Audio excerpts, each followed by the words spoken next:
Chapter 407, Father and Son Aligned. Chapter 407, Father and Son Aligned. Oh no, Gu Santong is behind us.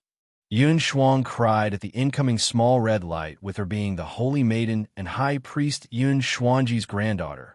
She knew of Gu Santong. He was truly a savage to push even the likes of Zhuo Fan back, now watching him dart over.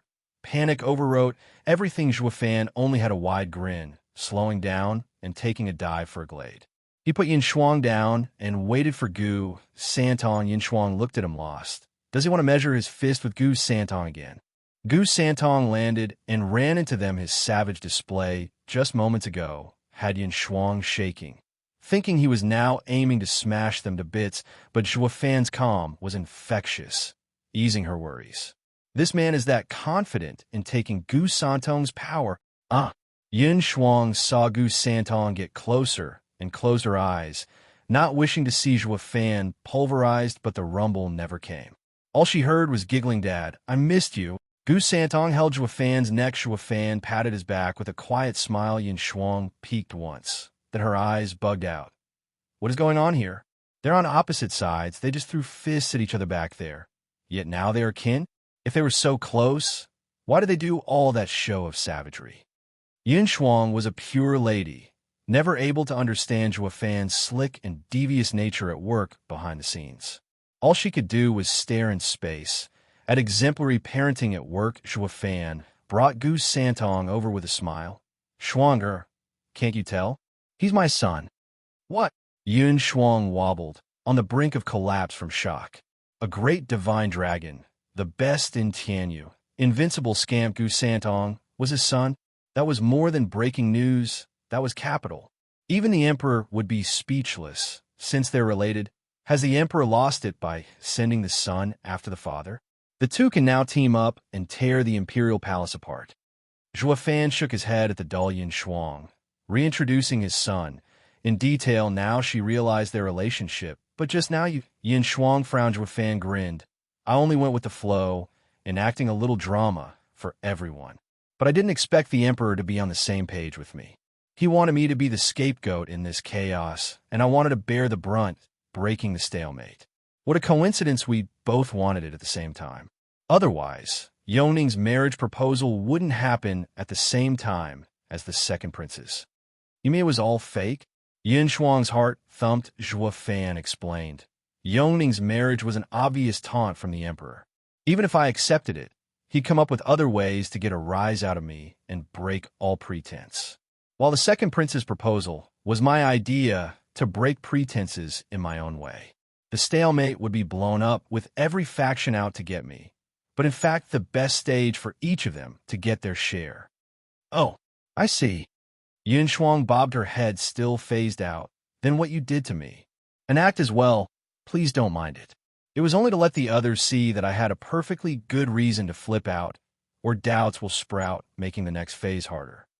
Zhuo Fan nodded. Yin Shuang darkened, her heart sinking. She was a pure and unaffected girl, always abiding by her ancestors' teachings, never knowing love, but had fallen to despair when it struck her hard in the form of Zhuo Fan. Now Zhuo Fan was telling her that everything was fake, and her budding love shattered to pieces. Yin Shuang watched the two giggle away, and the bitterness only grew. "You're so mean. While you were playing, I was serious." Biting her lip, Yin Shuang grew downcast. "Dad, you're out to fight the imperial family, right?" "But my promise." After a brief moment of joy at the reunion, Gu Santong sighed. Zhuo Fan smiled, knowing his difficulty. "No worries, young Sanzi, you're my son.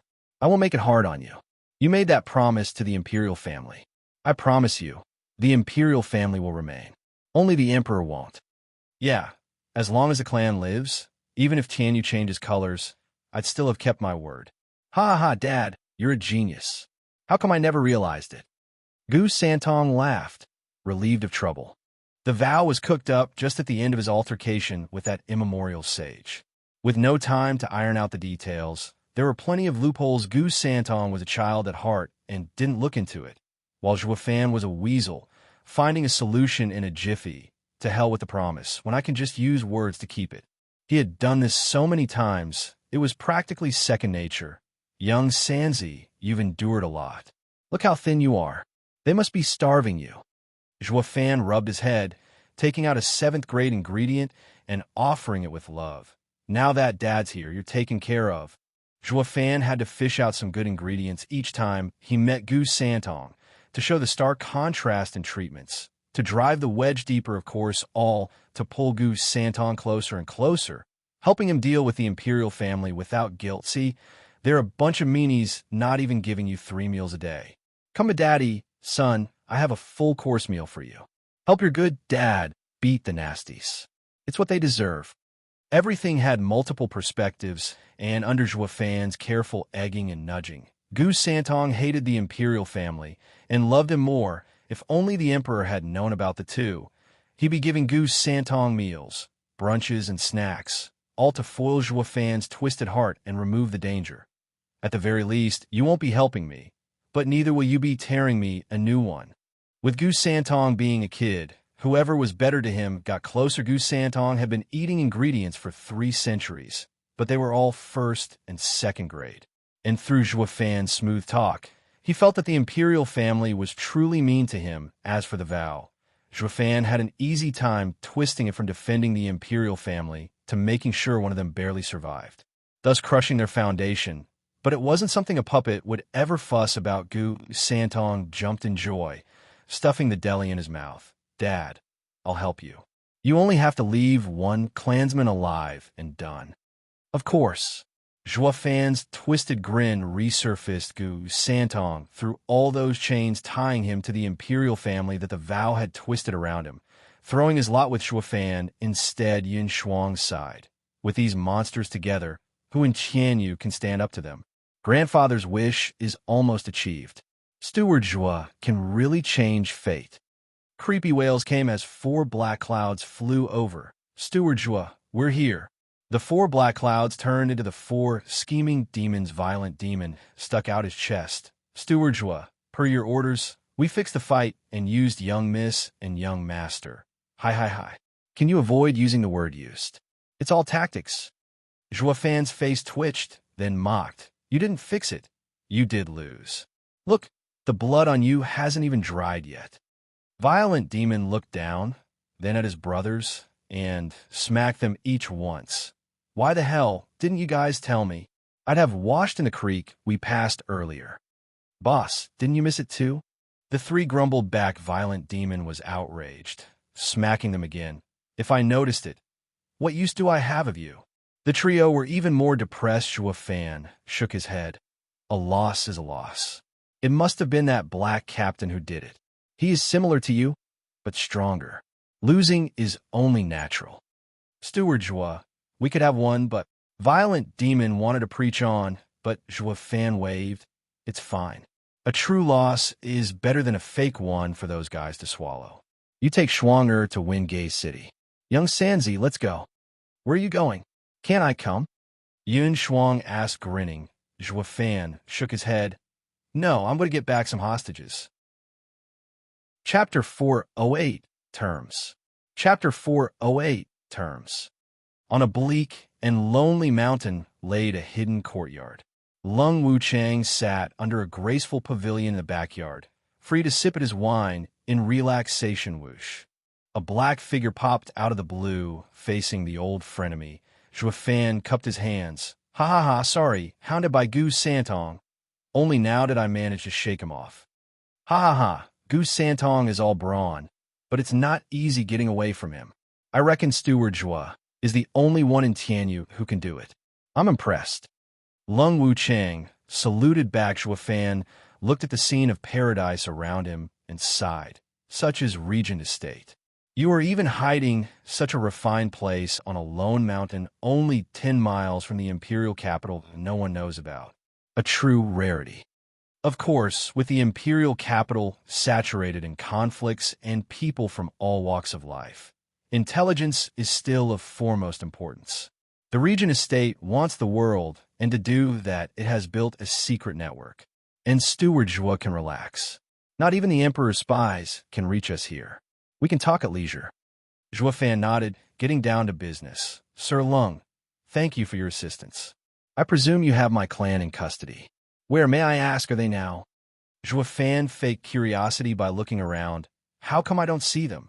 Lung Wuchang's eyes flashed. Steward Zhua, you came to me for help to get the Luo clan and Regent Estate's hands by all means, and I've done it.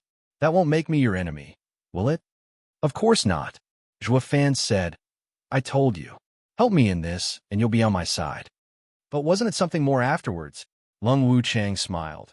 I help you with this, but I am still Regent Estate's steward, working out in Regent Estate's best interests. So even if you don't take me for an enemy, Steward Zhua, I can't help but do it to you. Raising an eyebrow, Zhua Fan nodded. Quite right. Then, Sir Lung, are you going to do it like the Imperial family, and use the Luo clan as a hostage to deal with me? Would I? I know Steward Zhua's style all too well. The lesson at the esoteric debate was more than enough for me. Thank you. With our strength, being testy with someone of Steward Zhua's caliber would be ill-advised. It would only make the Imperial family happy watching both of us suffer, doing all the work for them. How could I do something so monumentally idiotic? Then, Zhua Fan said bargain. Lung Wuchang was blunt. Steward Zhua wanted me to have the Luo clan, thinking it would be far easier to rescue them from the Regent Estate than from the Imperial family. The reality is indeed so. We would have never touched such a hot commodity in our lives. Even more so, keeping them perfectly safe to present them to Steward Zhua. But giving them just like that is bad for business. I asked that Steward would give us something in return. Zhua Fan searched himself puzzled, then spun around. Take your pick. Be it integrity, conscience, or even chastity, you can take anything. Did you even have them to begin with? Rolling his eyes, Lung Wuchang chuckled. Zhua Fan's brow rose in rebuttal. Who says I don't? I can vouch for my chastity that I've kept safe for dozens of years. Lung Wuchang turned serious. Steward Zhua, please don't crack jokes. You only need to give us what we want, and Luo clan will be safely returned. If you don't, I guess we're in an impasse. Your people can be anywhere by now, too, and we will just have to fight one another, waiting for the Imperial family to swoop in, ending with both of us dying. Do I even have something so important on me? Zhua Fan frowned. He got it from Lung Wuchang that this item was crucial to them, willing to get it even if it meant falling in a trap. It was either get it or die, trying, but what could he have that was of such value? Lung Wuchang stared as he emphasized each word. Bodhi root. What? Zhua Fan, cried Lung Wuchang said. Have you forgotten already? The 8th grade ingredient you swiped from Drifting Flowers edifices 8 years ago. Please give it to me, and I will release them. Unfortunately, I don't have it. Will you take another 8th grade ingredient instead? Zhua Fan blinked and probed, shaking his head. Lung Wuchang stressed. We need the Bodhi root. We do not care for 9th or even 10th grade ingredients. Zhua Fan saw his stance unmoving and felt it odd. What is it about this Bodhi root that makes it so unique that it can't be replaced with another 8th grade ingredient? Of course it can't. Lung Wuchang sighed. There's no point in keeping this from you now that all the houses are in a final struggle. Why were we so fixed on Drifting Flowers edifices? Because it was a house of women, for one, and mostly because their heirloom was Bodhi root. Otherwise, we would have just started our expansion with other houses first, rather than insist on dealing with some broads and earn ourselves the bad name of picking on defenseless women. Zhua Fan found him honest and nodded. Sir Lung, I shall be frank as well. I could give you anything but the Bodhi root. It isn't with me. When I took that bauble, it was only to divert Regent Estate's attention from Drifting Flowers edifices when in fact the item was returned right after. How else could we become allies? Would you become an ally with someone who stole from you? Lung Wuchang nodded. I see. I had considered this as well. Steward Zhua's answer today has confirmed my guess. Be that as it may, I still need it from you, Steward Zhua. What are you asking me for? Go take it out of Drifting Flowers edifices. Zhua Fan opened his eyes wide. Lung Wuchang mocked. We've been watching them for years, but they treasure the Bodhi root more than their lives. Even if we swallow Drifting Flowers edifices, we still won't find it. But Steward Zhua, you as their ally can. You want me to swindle them? Zhua Fan snorted. You just call them my allies. Doing such a thing will ruin the Luo clan's name, casted out by our allies, standing alone and helplessly surrounded by you. Sir Lung, you never do things half-measure. Ha! It's not my intention at all. All I want is the Bodhi root. Lung Wuchang spoke happily. This is my condition. All that's left is to see if you will fulfill it. Your men are in our hands, so you can come any time for the exchange. It ought to be easier than saving them from the imperial family's hands. Take your time to think over carefully. I'll be leaving now. Come find me when you have it. Lung Wuchang flicked his sleeve and left Zhuo Fan clenched his fists and was gone, as well the silence returned to the desolate mountain. Whoosh! Zhuo Fan reappeared a mile away among the trees. Gu Santong was bored to death waiting on a branch and perked up at his arrival. Dad, you're back. Didn't you say you'll bring those guys too? Why are you alone? God damn it! That old fox has demands. Cursing, Zhuo Fan said. Young Sanzi, you've met young Miss and everyone. Can't your nose point the way? Gu Santong wiggled his button nose and breathed in. He closed his eyes in focus. He shook his head in the end. Dad, there's no sign of them in 1,000 miles. The old fox sure is cautious. He thought I'd steal the hostages, so he had them moved. He never intended to show them to me. Zhuo Fan spat, his mind spinning after a deep breath. He came to a decision. I'll just have to go to Drifting Flowers Edifices and take the item. But I won't soon forget this. Snorting, Zhuo Fan flew away. Gu Santong flashed red on his tail. 2 monsters were zeroing in on Drifting Flowers Edifices at top speed to take away their heirloom. The Bodhi root Drifting Flowers Edifices, a clique of women, was in for some hard times. Chapter 409, True Illusion. Chapter 409, True Illusion. Whoosh! The bright moon and stars were shining down on 2 shadows flitting left and right. When the moonlight finally graced their features, it was apparent enough who they were. The father and son duo flew at top speed for 2 months to arrive at Drifting Flowers City, sent down memory lane. Zhuo Fan kept on sighing. Funny how the first time he had come was as a thief, no different from this time as well. And for the same item too, if Yin Xuanji hadn't told him he was outside fate, he'd think heaven was toying with him. Dad, isn't it just an 8th grade ingredient? We could just punch our way in as we search around. Why wait for the night to sneak around? It's bad for my glorified image. Gu Santong grumbled. Zhuo Fan laughed. Young Sanzi, you don't understand. If it were that easy, Regent Estate would have already done it. Drifting Flowers Edifices women are tough. You'll never get anything out of them in 1,000,000 years unless they give it to you. Besides, I don't want to burn bridges with them. Zhuo Fan sighed, looking at the tall building. Lost in his memories, rolling his eyes, Gu Santong whispered, how are you supposed to do that when you're forcing them to tell you where's their treasury? You ignorant lad. Have you forgotten your dad's latest trick? Let me refresh your memory. Zhuo Fan unfolded the sea phantom wings in the sky. Their blue glow shining brighter in the moonlight. The disciples patrolling the Drifting Flowers Edifices looked above in shock. Zhuo Fan then flapped and blue rays sprinkled down on the disciples, making them fall unconscious. Zhuo Fan flew around the Drifting Flowers Edifices, getting every disciple lost in the mesmerizing blue illusion paw. The guards outside a door collapsed, and grandmother, who was in cultivation, frowned. Xiaoyu, what's wrong? What she saw was a hazy blue glow outside the window. Grandmother opened the door on high alert. A buzz entered her ears, and she shuddered. She stepped out and looked around. It was quiet with the exception of the missing Xiaoyu at the door. Where did the child run off to? Grandmother wondered a cry, and some footsteps approached. Grandmother, someone stole the Bodhi root. What? Grandmother froze, watching Iris, overseer, rushing with a group of disciples. Tell me quickly. No one knows where Bodhi root is hidden. How can someone steal it? Grandmother, it's true. The person wore a black robe, holding in his hand the Bodhi root. I was just sending disciples to chase. Iris, overseer, panted. Grandmother continued. Calm down. Have you seen it clearly? Are you sure it was the Bodhi root? Or is it just some ploy to dupe us with a fake then steal it? Grandmother, it's real. I saw it with my own eyes. I also checked its hiding place, and it was open. Iris Overseer was panicking. Grandmother nodded. Let's check it out. They all surrounded her to protect as she ran, yet there was only a single person behind her.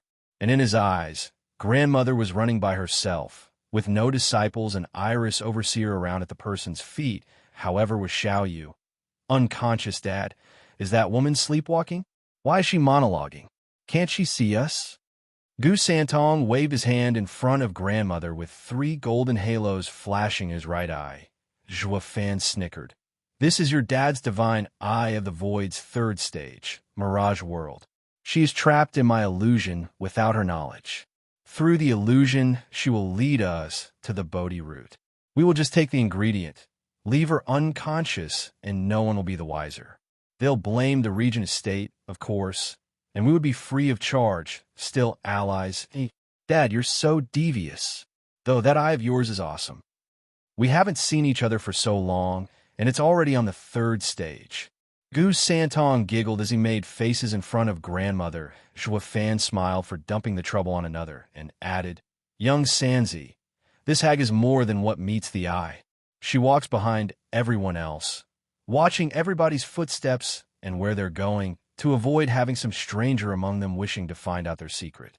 But this illusion is built from her mind, containing every person's conduct and gait. How could there be any gaps? No matter how careful, she won't find anything. Gu Santong nodded next to him. These people are so cautious. If it were me, I wouldn't be thinking so much about it. That is precisely why you fell for that promise 300 years ago. These people are not your match, but each shrewder and wiser than your entire lifetime. Zhua Fan spoke at liberty. Gu Santong fell silent. He had 2 reliable fists there. Even if he wasn't subtle, who'd still mess with him? Grandmother led the 2 to a clear pond. She made a sign, and with a shout, she pointed at the pond. The water stirred, shirking to the side and revealing a cave. The 10-meter-tall copper gates rumbled open with another special chant. Zhua Fan cried, not in a million years would he figure out that the Bodhi root was hidden here. No one would ever think to search here. The trio walked deeper into the cave, with Grandmother disarming any trap, array, or mechanism put in place. They arrived at a stand in the middle of a small room, holding a box. Opening it revealed the Bodhi root. Zhua Fan would never forget the sweet fragrance and green glow. Got it. Zhua Fan and Gu Santong giggled, but Grandmother only saw an open case and shuddered back in fright. Hey, it's gone. Dad, knock her out. Gu Santong nabbed the box. Grandmother still didn't notice. Zhua Fan sighed and nodded. Sorry, Grandmother. Before he could, Grandmother wept. Ching Chung, I'm sorry. You told me to look after drifting flowers' edifices before leaving, but I couldn't protect our precious heirloom. Rumble. Zhua Fan's palm stopped in doubt. Chu Ching Chung isn't in seclusion? She left? Grandmother, don't feel sad. Ching Chung will be gone for a short while. She'll be back soon. The Iris Overseer's illusion spoke. Grandmother shook her head, lamenting. She won't come back. To save that Shue girl, she made a deal with mystical heaven sect leader. I know for certain she will not come back, and I couldn't even fulfill her final wish. His brow trembling, Zhua Fan's heart tensed now that he thought about it. The anchoring soul bead used to save Ning couldn't have come from drifting flowers edifices, a mere house. Chu Qingsheng had made a pact with the mystical heaven sect to get the same way. He made a deal with demon scheming sect Xie Wuyue. But why did she do it? Saving Ninger had nothing to do with her. Why sacrifice herself? Zhua Fan felt pain in his heart. His hand trembled, but he couldn't bear to strike Dad. What is it? I'll do it if you can't. Gu Santong saw him just standing there and thought of helping Pa. Zhua Fan grabbed Gu Santong's hand, who was now looking at him oddly. Whoosh. His right eye's halos vanished, and a mirage world fell apart. Grandmother woke up from the illusion and turned to the 2 in shock. Seeing the Bodhi root in his hand, she was stunned. Zhua Fan were allies. Why? Grandmother, chaos is about to spread across the lands. Take everyone in drifting flowers edifices to the Luo clan. I promise to protect you. As for Bodhi root, I'll be taking it. He pulled Gu Santong, and with a flash of a golden halo, they were gone. Only a distraught Grandmother was left behind. Gu Santong was even more perplexed. Dad, Why did you show yourself? I didn't want to lie. Zhuofan sighed, flying with Gu Santong further away. Chapter 410, Region Estates Intent. Chapter 410, Region Estates Intent. Whoosh! Deep in the woods of a mountain, a lofty and stylish man rested. A man with a head full of white hair, blowing in the wind and full of savage power, flashed the two profound heaven experts standing guard jerked and bowed. Pardon us, but are you Steward Zhua? Zhuofan only looked at the manor. You guys sure have plenty of hideouts, even out here. Take me to Lung Wuchang. A month ago, when he had just obtained the Bodhi root, Zhuofan contacted Lung Wuchang through a jade slip for the exchange. The old man had seen it coming and told him to come here. This place was close to Drifting Flower City, merely 100 miles from it. He only needed 2 hours to reach it, but Lung Wuchang was slower. Getting here only today, Sir Lung is waiting. Please follow me, Steward Zhua. A profound heaven expert was an elder in any clan, enjoying respect and awe. Only with Zhuofan, it was the other way around. With him bowing and making way, Zhuofan walked behind him, passing many pavilions, and after twists and turns, they arrived at a garden where Lung Wuchang was waiting. Lung Wuchang greeted the cold Zhuofan. Ha ha ha, as expected of Steward Zhua. You got Drifting Flowers Edifice's treasure so fast. Impressive. Humph, toned down on the theatrics. You already knew I'd get it and got ready after I left. It took me 2 months to reach Drifting Flowers City from the imperial capital, while you took a month? Zhuofan flicked in disdain. Lung Wuchang nodded. Ha ha ha, yes, it's as you say.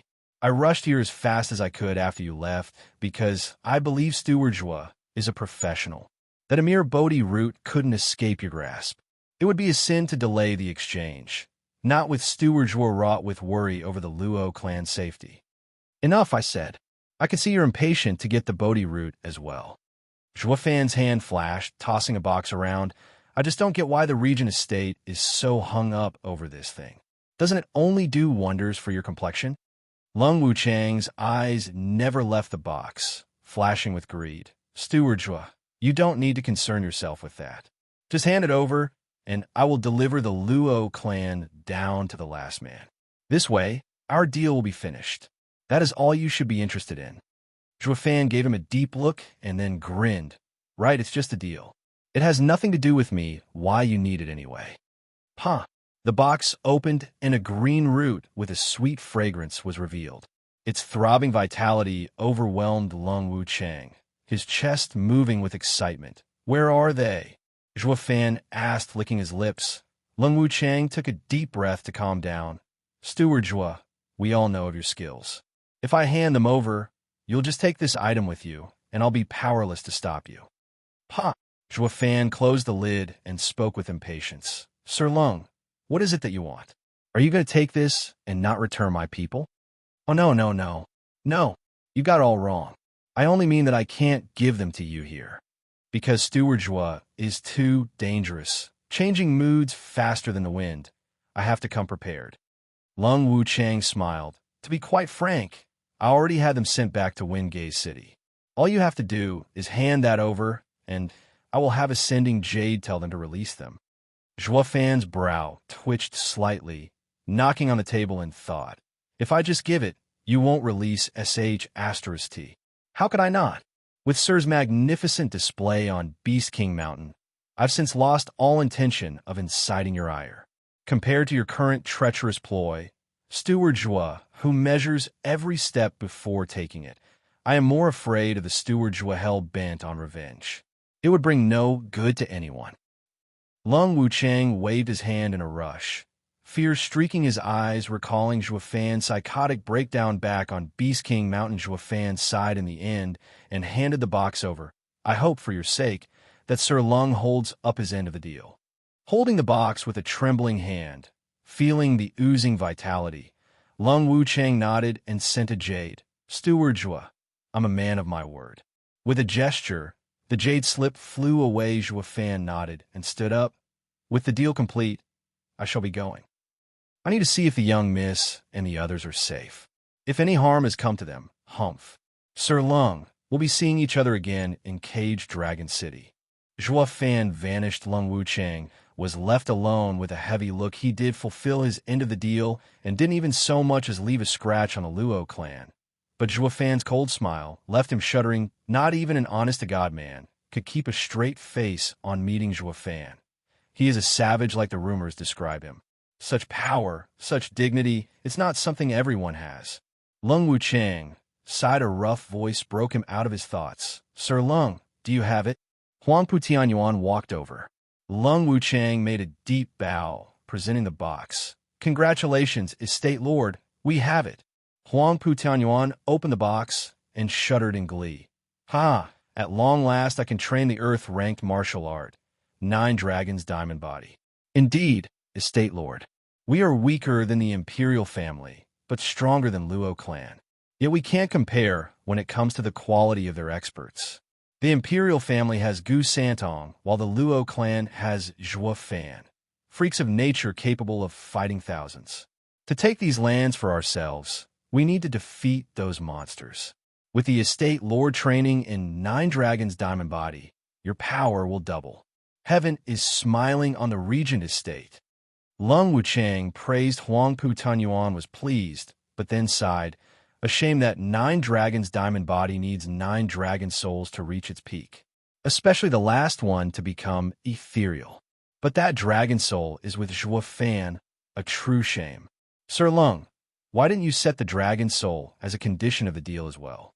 Estate Lord, please restrain your greed. You know his temper just as well. If we push him too much and he flips, we are not prepared to take him and we will suffer greatly from it. Moreover, the dragon vein soul is a savage being. Even when the eldest young master's fate arrived, he could only subdue one. With the Estate Lord being able to use 8 souls to train yourself, the pain will be excruciating. Only through the use of Bodhi Root's vitality will it be an assured success. Lung Wuchang advised. Sir has yet to even gain the diamond body and wouldn't be able to support so many dragon souls. What is the point of taking back the 9th soul?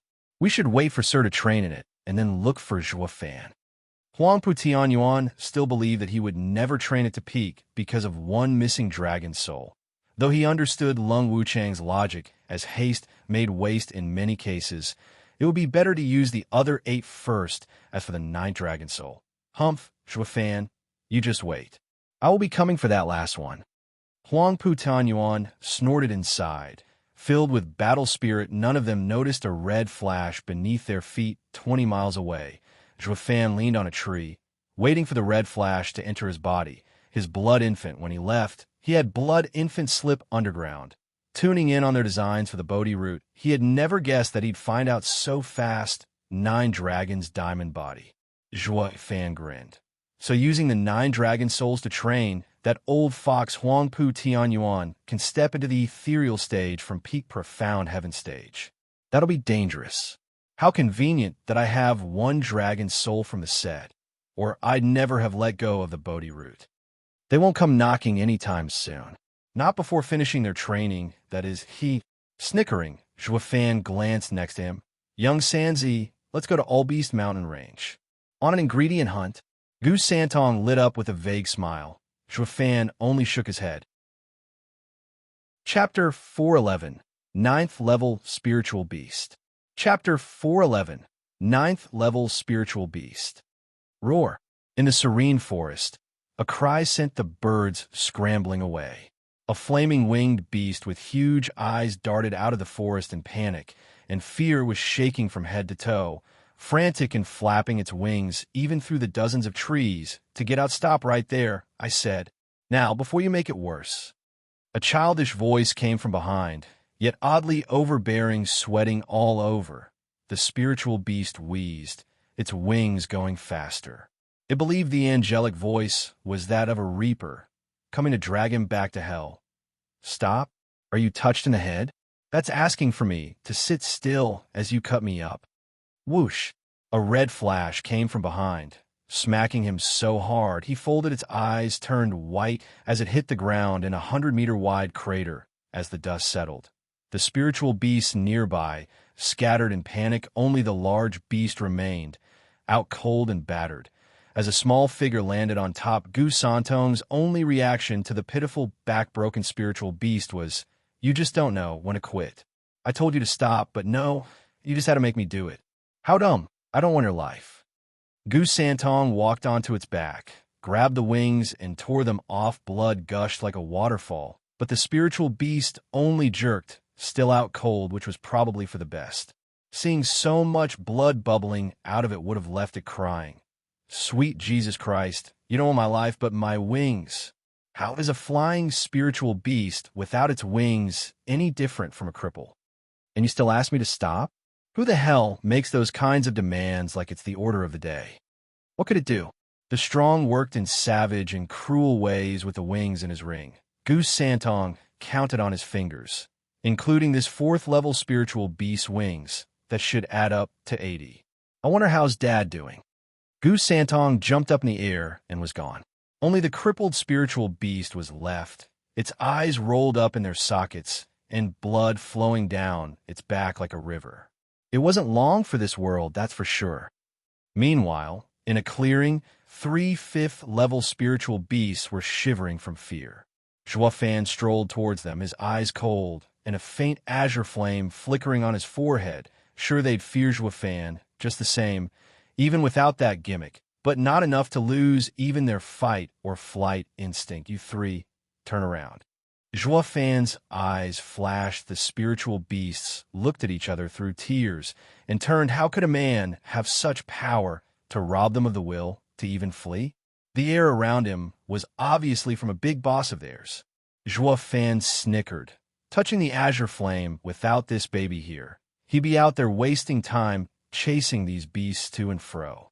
Now he could even order them to die, and they'd line up on the precipice, plunging to their doom like second nature, going behind one spiritual beast. Zhuo Fan's mouth twisted in a smile. Touching its wings, the victim trembled and sweated. What came next was a tearing sound, a pain so excruciating it wailed in tears, all while the blood on its back gushed freely. "Now beat it." Zhuo Fan snapped the spiritual beast, dragged its pitiful and gimp body in remorse deeper into the woods, leaving a thick trail of blood. As for the other 2 spiritual beasts, seeing their buddy's woeful fate, they were shivering harder, pleading Zhuo Fan with their big puppy eyes. They were majestic 5th-level spiritual beasts, pack leaders in the All-Beast mountain range, but now their wings were plucked off by a mere human. Oh, the humanity! What could they do? This guy had that wavy blue thing, making them docile as puppies rip. With another 2 ripping sounds, the mournful cries of the spiritual beasts echoed out into the blue sky, with Zhuo Fan behind them, waving them off. The spiritual beasts went on the same road as their brother, weeping and deflated in their slow steps into the forest. Only the horrifying trail of blood was testament to the gruesome torture. Zhuo Fan put the wings away. He was one step closer to his goal on his way to resume the harvest. A red flash came in the form of Gu Santong. "Dad, I got around 80 pairs. What about you?" Gu Santong stuck out his flushed face. Zhuo Fan smiled, his brows going up and down, around the same 235. "So many." Gu Santong sulked. "Dad, you're so mean. I have to chase those spiritual beasts each time while you just use that azure flame to have them sit still. How am I supposed to win like this?" Gu Santong pouted and stomped. This game has been going on for 3 months now. What he thought to be a search for herbs turned into plucking wings, and in him losing all interest, Zhuo Fan made a challenge, saying he'd give him 10 8th-grade ingredients if he gathered 1,000 pairs of wings first. That had him going around the mountains in excitement.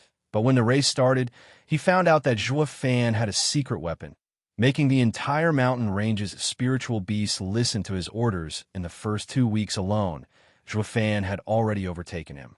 His hopes of winning were dashed. He had the strength, but Zhuo Fan had the azure flame, which could line up the beast for the culling. Zhuo Fan saw through him and smiled.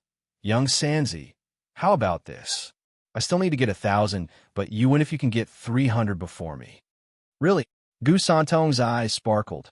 "Better keep your word. I'm going." But then he came right back in the next moment, asking coyly, "Dad, what do you need all these wings for? Did you get bored of yours and want to switch them up every day? You're like the maids in the imperial palace. They switch jewelry just like you. I'm no woman to have that vice.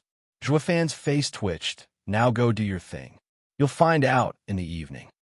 All right. Gu Santong left shrugging. He only cared about the prize anyway. He had no curiosity to know what Zhuofan's use of the wings was who. But before he could give more chase, a hurricane blew over them, sand and rocks blew away as a black cloud loomed over All Beast Mountain Range. The next moment, a 300-meter-long, three-headed blackbird swooped in its powerful wings, sending sharp winds. Able to crush even stone, Zhuofan cried. Ninth-level spiritual beast, three-headed crow. What's it doing here?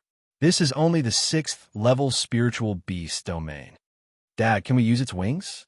Why don't we pull them off? Gu Santong proposed. Zhuofan disposed. Young Sanzi, behave. This spiritual beast is powerful enough to go on a rampage in the sacred domain. Us two are no match for it.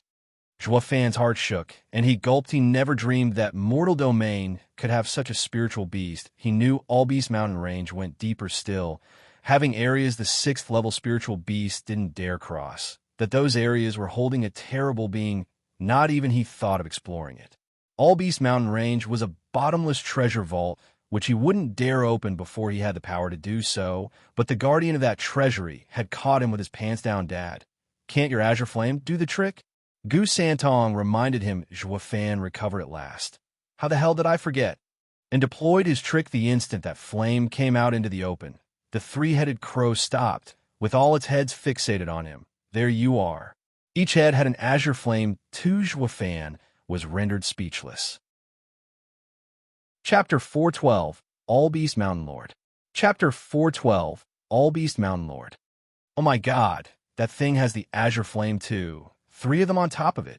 Zhuofan looked like he was choking on a fly. He had a monopoly on the azure flame so far, with all beasts shuddering at his feet. Then this 9th-level spiritual beast came along bearing the same majestic power, thus making him immune to his flame in the face of such might.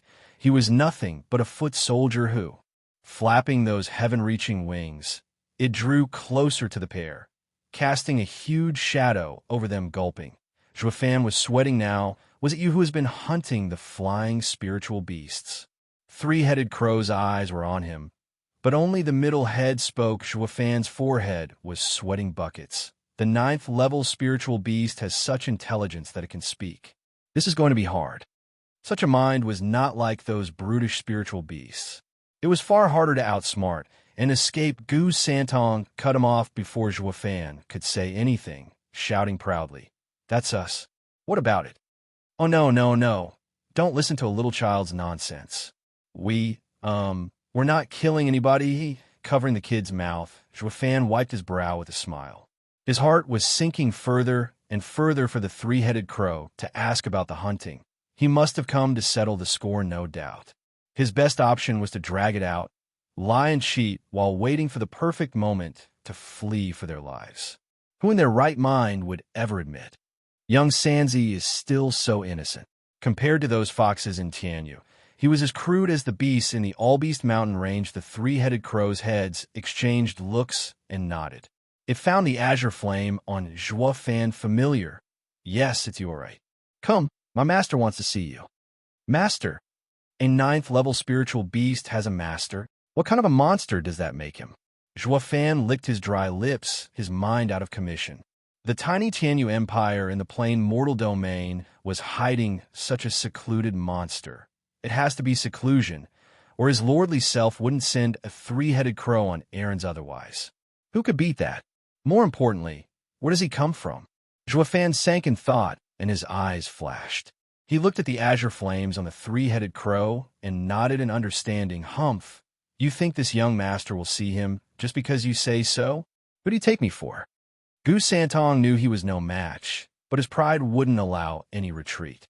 Like his heart was telling him that lowering his head in fear before the 9th-level spiritual beast was a disgrace. He was like a nobleman, always holding his little head high. The three-headed crow was curious instead of angry at Gu Santong's bratty temper, and in fact lowered its head in respect. "Forgive me, young master. As the master ordered, I have to take you with me, even if by force." Do you see the azure flame on my head? Master bestowed it to me, so I could contend with you and the gentleman. Please don't force me. I do not want to harm you. I'd like to see you try. Ever since I remember, I've only relied on my trusted fists. No one has overcome them ever. I'm not afraid of you. Gu Santong rolled up his sleeves, but Zhuo Fan stopped him from starting a fight mulling over in his head. Zhuo Fan nodded. All right, we will see your master. Lead the way. It is quite far from here. Please get on my back. I will take you. The three-headed crow leaned in, and Zhuo Fan hopped on along with Gu Santong. Gu Santong was still grumbling. Dad, isn't this admitting defeat? It'll make me look bad. Ha. How is this a defeat? The other party is only inviting us. Though it is compulsion, it was with respect. We have to go. It's like knowing when to face reality and accept the facts. We'd have to go even if we didn't want to, but the difference in attitude would have been worlds apart. With such an obvious gap in strength, rather than setting oneself up for humiliation, taking a step back is recommended. Zhuo Fan smiled. Besides, your dad is curious to see the mystery expert. I have some questions that need answers. Zhuo Fan flicked his finger, and the azure flame shone above it, reflected in those deep black eyes of his. Hold on. The three-headed crow flapped its massive wings, carrying them into the heavens above. That simple, yet wide movement changed the perspectives of Zhuo Fan and Gu Santong in a blink, finding themselves in a foreign area. Does he have a teleporting skill like Dad's divine Eye of the Void? Gu Santong looked around at the new area he was in. Zhuo Fan shook his head. Spanning thousands of miles, it covers the moon and holds the sky. A famous saying in the sacred domain, describing one of the 5 great sacred beasts, the vaulting Kunpeng's incredible power. In one flap, it crosses 9,000 miles. The three-headed crow, a being of the vaulting Kunpeng's bloodline, is not as impressive, but it can still cross 100 miles. That was no teleportation, but pure speed. SSS. Gu Santong gasped, amazed at the huge bird. You're actually so cool. That's why I told you we can't win. I can blink away, true, but only a couple miles at most. Zhuo Fan patted Gu Santong's shocked head. The three-headed crow's lively tail betrayed its good mood, even with the frozen expression as it humbly said, You're too kind. Such a parlor trick is nothing to you, young master. The crow flew deeper into the all-beast mountain range. The spiritual beasts along the way saw their eldest brother passing and lowered their heads in homage.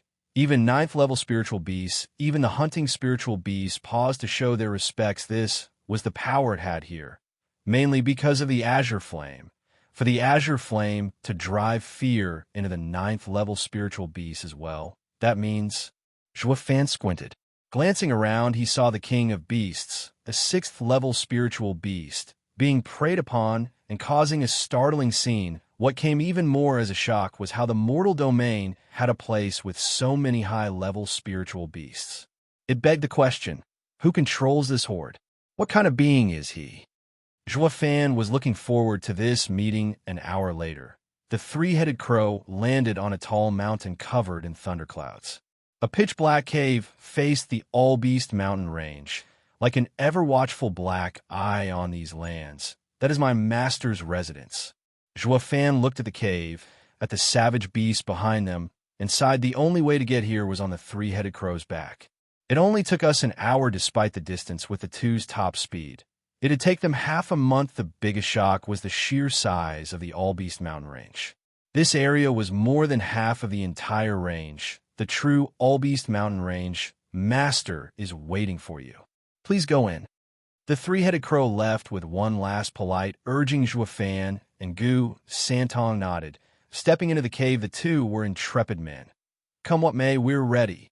He wouldn't get to beat them. That was for sure, even if the guy wanted them dead. So it was best to go in headlong, but since he had sent a three-headed crow to guide them here, he ought to be nice. Probably the two put their game faces on who. An azure frame flared to life, shining the entire cave. The blue glow revealed a throne, and sitting on it was the familiar figure Zhuo Fan saw in his dream. He was a stout, middle-aged man in azure garb. He had a sparse beard and a creepy grin. Ha ha ha, my boy. We meet again. You. Zhuofan smiled back. Meanwhile, 1,000 meters below Caged Dragon City, in a huge space, a peculiar array was engraved on the floor. 9 golden dragons, 3 meters long, lay in a pattern around it. The golden chain coming from their mouths, binding them to the array's center. Ripples of power were released from that center, constant and heavy. If the venerables gathered, nothing untoward will happen when the array is unsealed. Lung Wuchang stood outside the array in worry. Huang Putianyuan held a green root, a manic glint in his eyes. Humph! If those geezers knew we had the Bodhi root and can train the 9 dragons' diamond body, they'll say the house interests come first and select the best candidate to train in it. They would have had Huangpu Fonlei train here and threaten my position. With me moving behind their back, it will soon be too late even if they discover, and they will ultimately obey my word. Regent Estate's strongest and estate lord will ultimately be me. Haha. Nonetheless, no hesitation, Sir Lung. Begin. Huangpu Tianyuan cut off Lung Wuchang's worry. Lung Wuchang sighed, and his hands moved whoosh.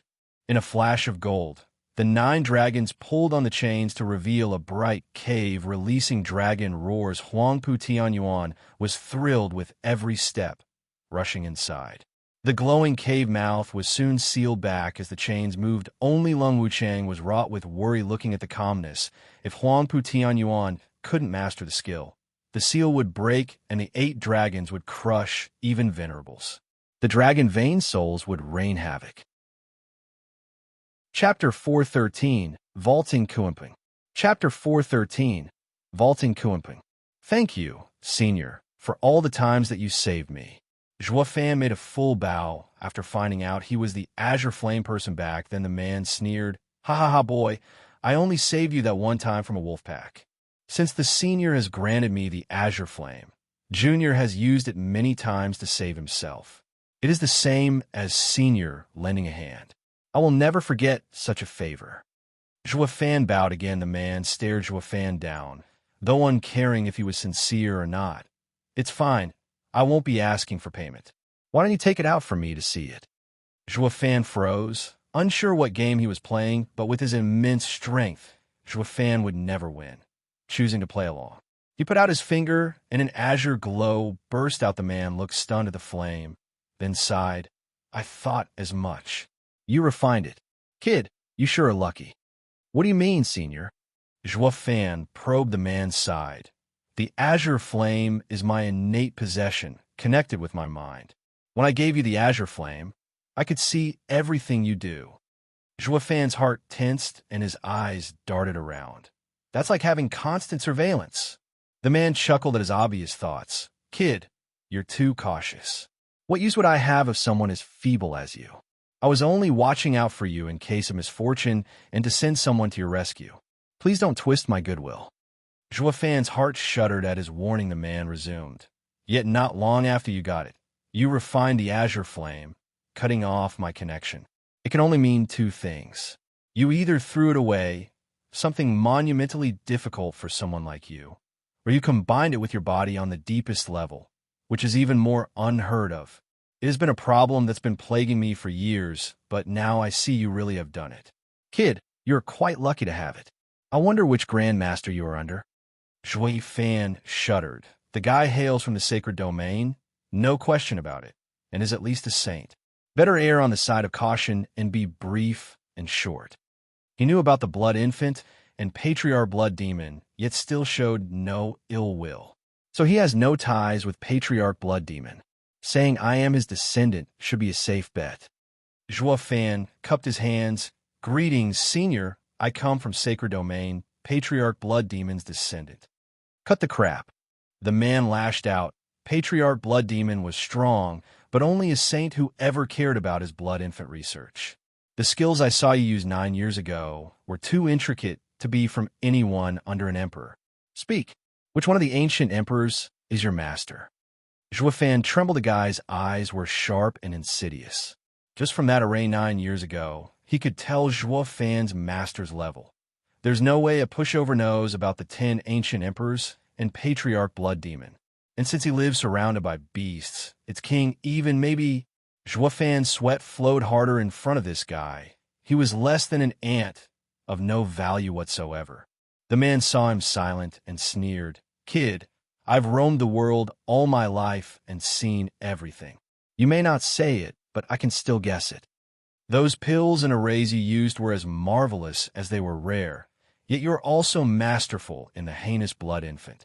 The only emperor in the world who is so knowledgeable and a secret art hoarder is that old freak Nine Serenities." Shuddering harder, Zhuofan was in a panic in just one guess. The man had found out everything, and that too merely from watching him use the arrays. The guy had to have ample experience that even the demonic emperor couldn't compare to. I am in awe of the senior's gaze. Zhuofan made a deep bow. "I am indeed Nine Serenities' emperor's successor, but I never had the chance to meet him." "Ah, that would be close to impossible. I reckon he already went to the underworld and became a ghost by now." The man shook his head. In the times of the 10 emperors, each had his unique skill. Heavenly Emperor's eyes, Tyrant Emperor's divine fist, while only Nine Serenities was a jack of all trades. He was ashamed of the others. They all took him for a fake. But Nine Serenities, sure, was persistent, gathering the world's secret arts and cultivation methods. And through all that knowledge, he became one of the strongest 3 emperors. He compiled all of his knowledge in the Nine Serenities' secret records, a treasure everyone is thirsting over. I just never thought Patriarch Blood Demon's blood infant art would fall into his hands as well. Kid, holding that record is the same as turning you into the world's most brilliant gem, a library of secrets. With all arts beneath the 10 emperors in your hands, you have received the greatest blessing in your path to understand Tao. Zhuofan nodded, wiping his brow in just a few words. The guy had figured him out as the holder of the Nine Serenities' secret records. Everyone in the sacred domain would go insane over it, ending with his untimely demise. Of course, as luck would have it, this guy thought of himself as better than even the emperors, mocking their greed for some scribbles. He respected the Nine Serenities' secret records, but wouldn't steal it from the kid. This was Zhuofan's luckiest break, yet not like he could stop him anyway. Zhuofan mustered some courage. "Senior, from your tone, I assume you're familiar with the 10 emperors. I wonder, you've been to the Lightning Canyon. What did you get?" The man asked coldly, licking his lips. Zhuofan gave a firm nod. "Senior, I have indeed been there." Senior's azure flame was of much help in fighting Lightning Canyon's purple lightning array. I just don't know if the senior wants the purple lightning gold eye or divine eye of the void. Zhuofan's right eye flashed in 3 gold halos. The man's mouth trembled. He smiled and scratched his head. "Ha! You did find it after all. My assistance hasn't been for naught. He wants Heavenly Emperor's ultimate skill, divine eye of the void. All that's left to figure out is if he is after the art or my eyes. He won't be gouging them out, is he?" The stout man laughed again in his imperial seat, jerking him out of his thoughts. "Kid, didn't you want to know who I am? Feast your eyes." A raging fire exploded behind him, azure in color and in the shape of a huge bird with even bigger wings. Zhuofan's eyes widened. The head of the 5 sacred beasts, vaulting Kuinpeng. He came to the same guess earlier on, but seeing was believing. Shaking his tense heart, the 5 sacred beasts were equal to the 10 emperors. But rulers of beasts meeting vaulting Kuinpeng was like meeting an emperor of old. Even if he was back to being the demonic emperor, an emperor-level expert, he'd still be nothing more than an ant. Smiley face. Funny enough, the character for emperor in demonic emperor implies higher power and authority than the emperor in the 10 emperors. Now he knew why every beast cowered before the azure flame. How could they rebuke the mighty lord of the animal kingdom? Even humans would shiver when facing such a mighty beast as the vaulting Kuinpeng. He saw the soaring Qilin in the Lightning Canyon, but it was already dead, leaving behind a mere leg. While vaulting Kuinpeng was in the flesh before his very eyes, merely the image behind him shone with such power and pressure that it took his breath away. It was the aura of a sacred beast. Gulping hard, Zhuofan was sweating buckets. Gu Santong had hunkered behind him from the start. Eerily quiet for once, not even he dared showboating before the vaulting Kuinpeng. Chuckling. Vaulting Kuinpeng withdrew his power and walked down from his throne, watching Zhuo Fan in glee. You truly are Nine Serenity's successor. I wasn't wrong to put my hopes on you. Now it's time for the next step. Next, Zhuo Fan jerked. Vaulting Kunpeng helped me for his own reasons like I thought. But what is he after? Chapter 414, Qilin's Son. Chapter 414, Qilin's Son. I'll fulfill any wish you may have, senior. Come hell or high water. Zhuo Fan cupped his hands, his waist bent. Like the most adorable child, Kunpeng laughed. Please don't play around. Nine Serenities was a sly fox back then, and with you as his successor, you can't be anything less either. I'm not one to believe anything that comes out of your mouth. And like I said, I'm not asking for repayment. This next step is merely a request of mine. You can decide what to do, but you better do it right if you accept. Zhuo Fan pursed his lips. Kunpeng was kind and humble, only requesting, but this style was the best suited in maneuvering others.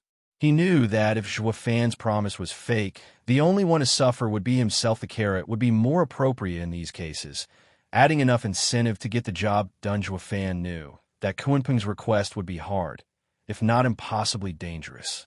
There was no way to accept it before even knowing what it entailed. Kunpeng nodded. Good to know that you are considering everything. You are the spitting image of the cunning Nine Serenities. The more thoughtful you are, the more at ease I would be on entrusting you with this. Before that, though, I would like to ask, mind letting that child be in my care? Kunpeng turned to Gu Santong, hiding behind Zhuo Fan, filled with love. What? The two cried at the same time. Gu Santong made himself smaller behind Zhuo Fan and shivered. Senior, young Sanzi is my godson. Why do you want him?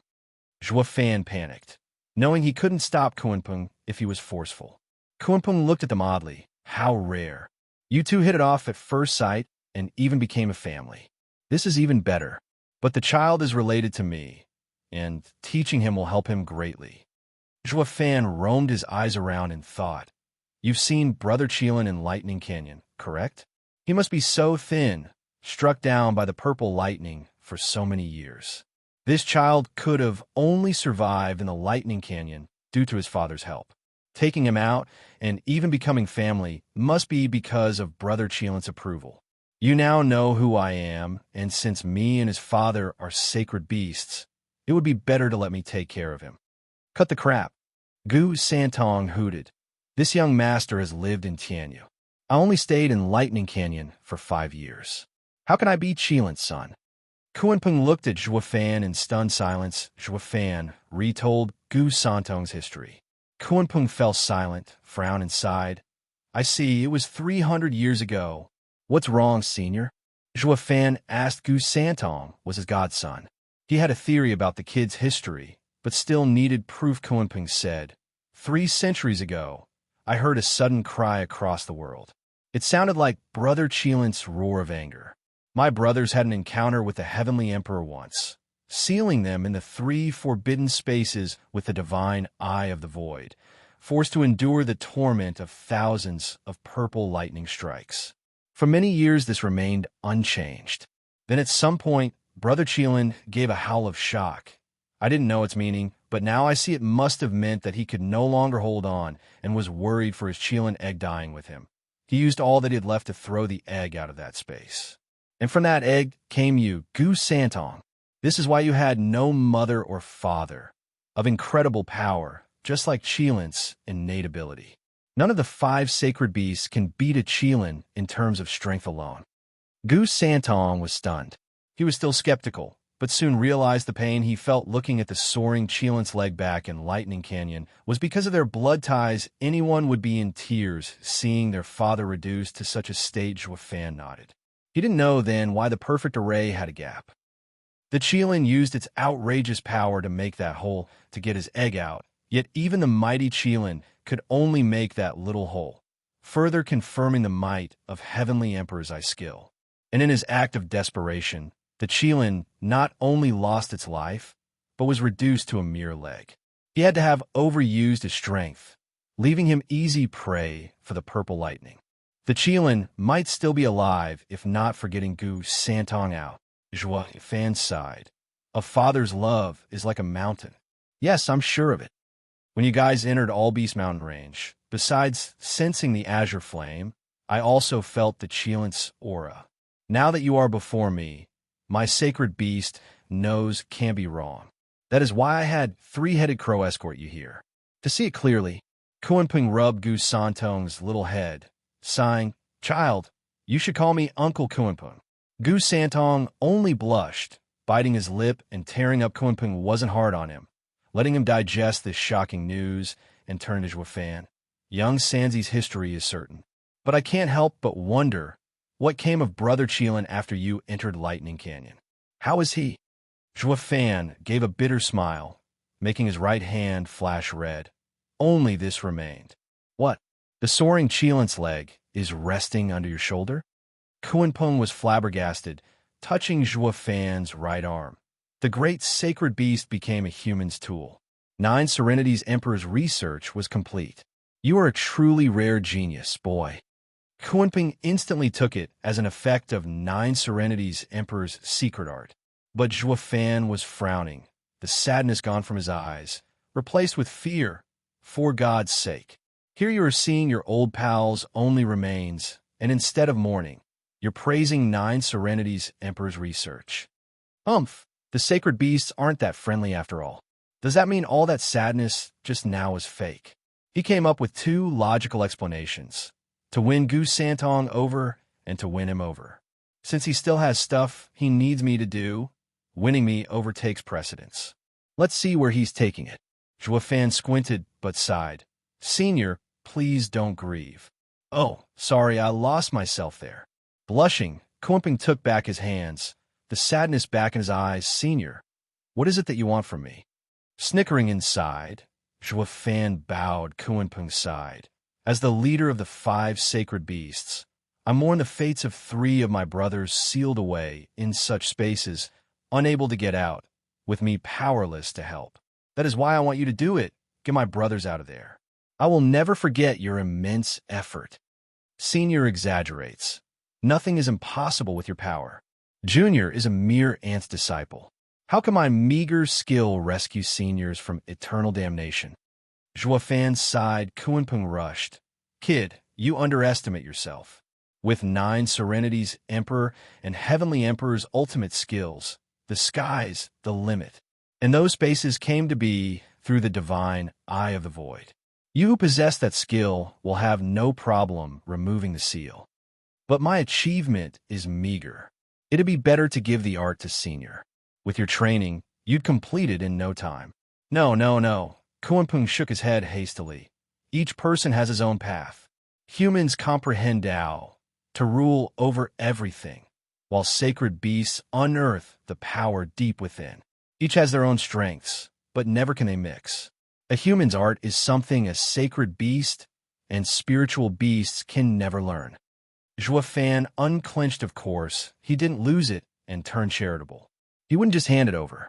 It was all a test. Now that he knew that the sacred beast couldn't use his art, he breathed easier since there was no conflict of interests. They could build a stable business relationship, Dad. Just do it. Gu Santong's pitiful eyes turned to Zhuofan, recalling his father's tragic passing. Gu Santong wished to help the other sacred beast. Zhuofan patted his little head, chuckling fondly. Little scamp, how can I not? We are in another guy's home, after all. He said he won't force us, but even a moron can see this as no request. If I don't agree, there won't be a bone left in my body in this mountain range. But Gu Santong merely showed a bright smile. His innocence warmed the cockles of his heart. The kid's puppy looks aside. Business is business. It was not Zhuofan's style to meet such a moneybag and not fleece him of every last penny or spirit stone case in point. Zhuofan bowed. Senior, since you are trusting me with such a monumental task, I would be needing some support. Kuanping's face was twitching, getting the drift. I didn't meet that old freak 9 Serenities, but you sure have that geezer's style down pat. No worries. I have a great gift prepared. Chapter 415, Open the Mind. Chapter 415, Open the Mind. Kuanping snapped his fingers as rumbling came from outside. Kuanping glanced at the two, walked out and smiled. Come with me. They were right behind him. but froze as they left the cave. It was a heap of bloody, spiritual beast wings. Scarlet blood ran from the base in rivulets, a testament to how freshly plucked they were while over them. Ninth-level spiritual beasts flew around still, adding to the heap an extra pile of bloody wings, shaking the ground every time Zhuofan gasped. As a demonic emperor, he had seen his fair share of ghastly genocides, but it was his first time seeing it done by their own kin in cold blood. He now knew for sure that Kunpeng was a determined, vicious, and ambitious person. Spiritual beasts were naught but slaves to a sacred beast, their tiny little lives having no worth whatsoever. Even as they tore those wings from the beast's shivering bodies, their hearts wouldn't so much as twitch. I know you've been looking for spiritual beast wings. Here are 100,000 from 4th, 5th, and 6th level spiritual beasts. I can have them fetch more if you want. Kunpeng smiled in a savage tone. Fitting for a beast overlord. Zhuofan waved quickly. Senior is so thoughtful. I can never use so many. I only wanted 1,000. Senior's generosity and consideration has been more than enough. However, my ring can't hold so many wings. It's fine. Kunpeng flicked his hand and the heap of wings entered his ring before he handed it over to Zhuofan. Please take it. It was a ring sparkling in azure, of a different class than his thunder ring. It had such a thick spiritual energy coming from it that it gave off a refreshed feeling and filled one with yuan qi. There was no way an average guy could just show up and make one sacred ring. He wanted to go for it. But taking such an item couldn't be done casually. Only those in power in the sacred domain had the right to flaunt such rings. Not even he, a demonic emperor, qualified. Kunpeng chuckled at his hesitation. I see. Although no one can recognize this sacred ring in the mortal domain, you will one day go back to the sacred domain. Ha ha, you have such a far gaze. But it's fine. Kunpeng hooked his finger and the thunder ring flew into his hand. With a flash of azure, the two rings combined. Thunder ring on the outside, but still as large inside as the sacred ring. Zhuofan paled and sighed inside. Such skill, his refining must be divine. Another thing this demonic emperor found he was lacking. Vaulting. Kunpeng truly is the head of the 5 sacred beasts, of the same existence as the 10 emperors. His dumbfounded look stroked Kunpeng's ego, smiling and nodding. The guy's cunning tricks involved not only luring but shock and awe as well. See that? No flattery will ever match my greatness. So be good and stick with me if you want to live a good life, or I just might squash you. Zhuofan's face was just the one he had wished for. Kunpeng raised an eyebrow, looking at the ring stunned. With a wave and a flash of purple, a purple thunder skylark flew out and landed behind Zhuofan. He glanced at Kunpeng in fear. Further hiding behind his father, how odd. This thunder skylark wields the power of purple lightning. Kunpeng's eyes shook, pointing at Shower. Boy, did you have a role in getting the thunder skylark to use purple lightning? Yes and no. When I entered Lightning Canyon, Shower hadn't hatched and was forced to use it to absorb the purple lightning. I never expected for him to turn out like this. His mind is also sharper than a mere spiritual beast. It is his fortune. Zhuofan stated. Why, Senior, is there a problem? It's such a freaky event that I've never seen one in my life. Heavenly Emperor's purple lightning comes from heaven-splitting Thunder Phoenix, one of the 5 sacred beasts. Its innate ability was this purple lightning. A sacred beast would pop under its attack, and not even soaring Qilin could defend against it. Even with the Thunder Skylark capable of swallowing lightning, it should still crumble under the purple lightning. But this Thunder Skylark was born from it. It's like inheriting the Thunder Phoenix's legacy. Amazing. Kunpeng sighed. Zhuofan figured as much. While the egg took the brunt of the purple lightning back then, he was using the peak of 9 Serenity's Emperor's research, demon transformation art. It can absorb anything in the world. This had to be why the undeveloped Shower could take in the purple lightning into himself. While Zhuofan took some of the brunt as well without this mystical art, the man in bird would have long been shot dead. Zhuofan had figured all out, but was not feeling quite forward with this particular info. With how humans were twisted inside, discretion was the better side of valor. Not to mention keeping his cards hidden. Humph, Kunpeng may know the ancient emperors, but he has no clue of Nine Serenity's emperor's masterpiece, the demon transformation art. The unknown is the ultimate weapon. Zhuofan knew that fully well since his first life to the pondering and baffled Kunpeng. Zhuofan put on an equally dumbstruck look Kunpeng's side in the end. Such a huge opportunity. This bird's fortune is immense. Kid, you sure have one lucky star. Not only you're blessed yourself, but even your damn pet struck gold. You're practically blinding from all the karma on you. Senior, that's just luck. Zhuofan bowed. Kunpeng grinned. Then let me add my own blessing and gild the lily. Kunpeng motioned, and Shower drew closer. Panicking and crying, Gu Santong wanted to interfere, but Zhuofan stopped him. Kunpeng was the head of sacred beasts. He wouldn't lower himself to picking on fourth-level spiritual beasts. Kunpeng fixed his happy eyes on Shower, and an azure glow flew from his finger and into the bird's forehead. Shower's frantic wings stopped. It cawed once and bowed. Thank you for your blessing, sacred lord. Shower can't speak. Gu Santong turned shocked to Zhuofan. Zhuofan was out of it as well, but only for a jiffy. But why is it a female? Yep, Shower was a she now, along with all the perks that entailed. She had a soothing voice and was unlike her old man in style. Though a chick, in more ways than one, she shouldn't have such a soft voice even as a young one. It was totally different from Gu Santong. Father, brother, I have always been a girl. You just always took me for... Shower flapped next to the two, blinking her huge, innocent eyes. Zhuofan Ahmed son. Younger brother. Gu Santong blushed. Shower huffed and puffed, flying around the two. I'm a girl, a girl. Ha ha, kid. You don't even know your spirit animal's gender. Kunpeng cracked up. Malarkey. How should I know when I didn't send her to find a mate? Rolling his eyes, Zhuofan kept that to himself and only showed respect. It's of my own neglect, embarrassing myself before senior. But what did Sir do? Open her mind. Kunpeng smiled. Kid, I have to admit, you are loaded with treasures yet can't even see them. I was born out of chaos itself to become the head of the 5 sacred beasts. Like that thunder phoenix, I used the chaos flame, a gentle flame. It can transcend the soul, harmonize yin and yang, and open the mind. Kid, you have my chaos flame. If you used it to refine your soul for 10 years, you would have been in the ethereal stage. What are you still doing in the profound heaven stage? A darn shame. Why didn't you tell me that the first time? Zhuofan was stumped and grumbling inside. At least he was a hard worker in building up his strength all this time, but who'd be a moron to skip such a shortcut? It should have hit him a long time ago, in fact, when he got his discerning field and wielded Radiant Stage's skills. Weren't all of them a byproduct of the Azure Flame?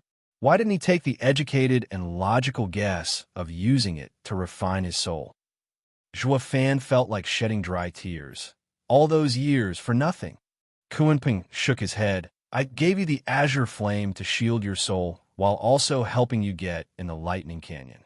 I never intended for you to use it and go ethereal. But now that you've refined my old flame, you have complete control over it and should have enjoyed your fortune. A shame you're such a schmuck to understand this basic truth. Ha ha ha. Zhuofan's face twitched. Chapter 416 loaded. Chapter 416 loaded. What's 10 wasted years anyway? You'll have plenty of time to cultivate in the future. Don't feel too down in the dumps. Kunpeng patronized. He snapped his fingers and the new and improved thunder ring returned to Zhuofan, sighing. Zhuofan put it on and his eyes popped out. Titius's 10 billion sacred spirit stones. Ha ha ha. This is the gift I was talking about. What? You thought it'd only be some spiritual beast wings. Kunpeng spoke with pride. I mean, I am an ancient powerhouse that roamed the continent after all. This is nothing. With that old coot 9 Serenity's bag of fancy arrays and tricks, you'd stumble upon some monsters at some point, and with my little help you can now survive them. Just work hard in helping me. That's all the compensation I want. Upstart. Zhuofan clicked his tongue, seeing the motherlode sparkling in his ring. The sparse spiritual treasures and ingredients gave such a poor feeling besides the billions of sacred spirit stones. It's more than what the sacred domain's heads of sacred clans can come up with. Arrays demanded spirit stone, and above the 12th great arrays, there were 6 more, the sacred arrays. Those worked only with sacred spirit stones, but sacred spirit stone mines only existed in the sacred domain, in the hands of the clans there, not to mention their low number. Yet Kuanping smashed him with so many zeros with a flick. That's a sacred beast boss for you. Everything he does it in style. Zhou Fan put the ring on with a shiver. He was so moved he could cry. Kuanping nodded. Now that's called glossing over the defects to take advantage of someone. I gave you a fortune, so you better do your own part, and more. Zhou Fan took a deep breath and cupped his hands. Senior, I will see this through, come what may. I will find the other danger zones and save seniors from impending doom. Very good. Kuanping beamed. I've got this slick to change his mind. If there's nothing else, start right away. Young Sanzi will stay with me as I pour my all in teaching him. He's been out there for 300 years without a guide, unable to make use of his sacred beast innate strength. What a shame. Kuanping spoke, the three-headed crow landed, obviously intending to give Zhou Fan a lift out of here. Zhou Fan nodded, put Xiaoer in the ring, and patted Gu Santong's head before hopping on the bird's back. Gu Santong was downcast, pleading with Kuanping. I want to send Dad off. Kuanping nodded. Gu Santong perked up and jumped on the three-headed crow, as well the three-headed crow flapped away, taking them outside All Beast Mountain Range. Kuanping watched them vanish in the distance with a glint in his eyes.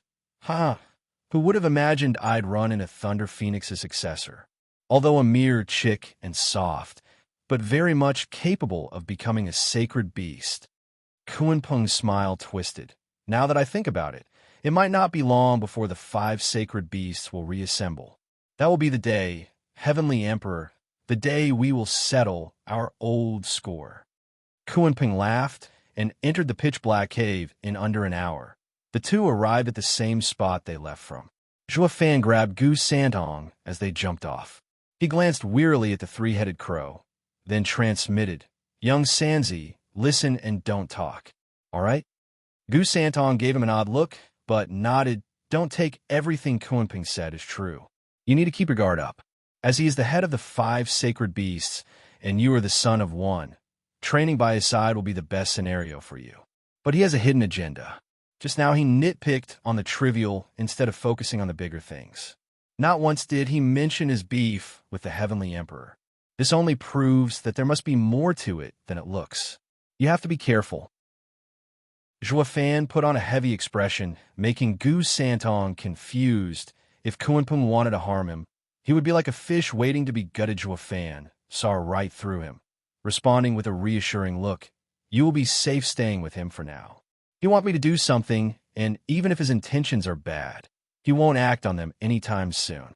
From our talk, I realized that he has a fatal weakness. He knew something happened to Qilin 3 centuries ago, yet he didn't leave the mountain to look for you. Besides, we've been through one danger zone already. The threat is there, but we only push through with luck.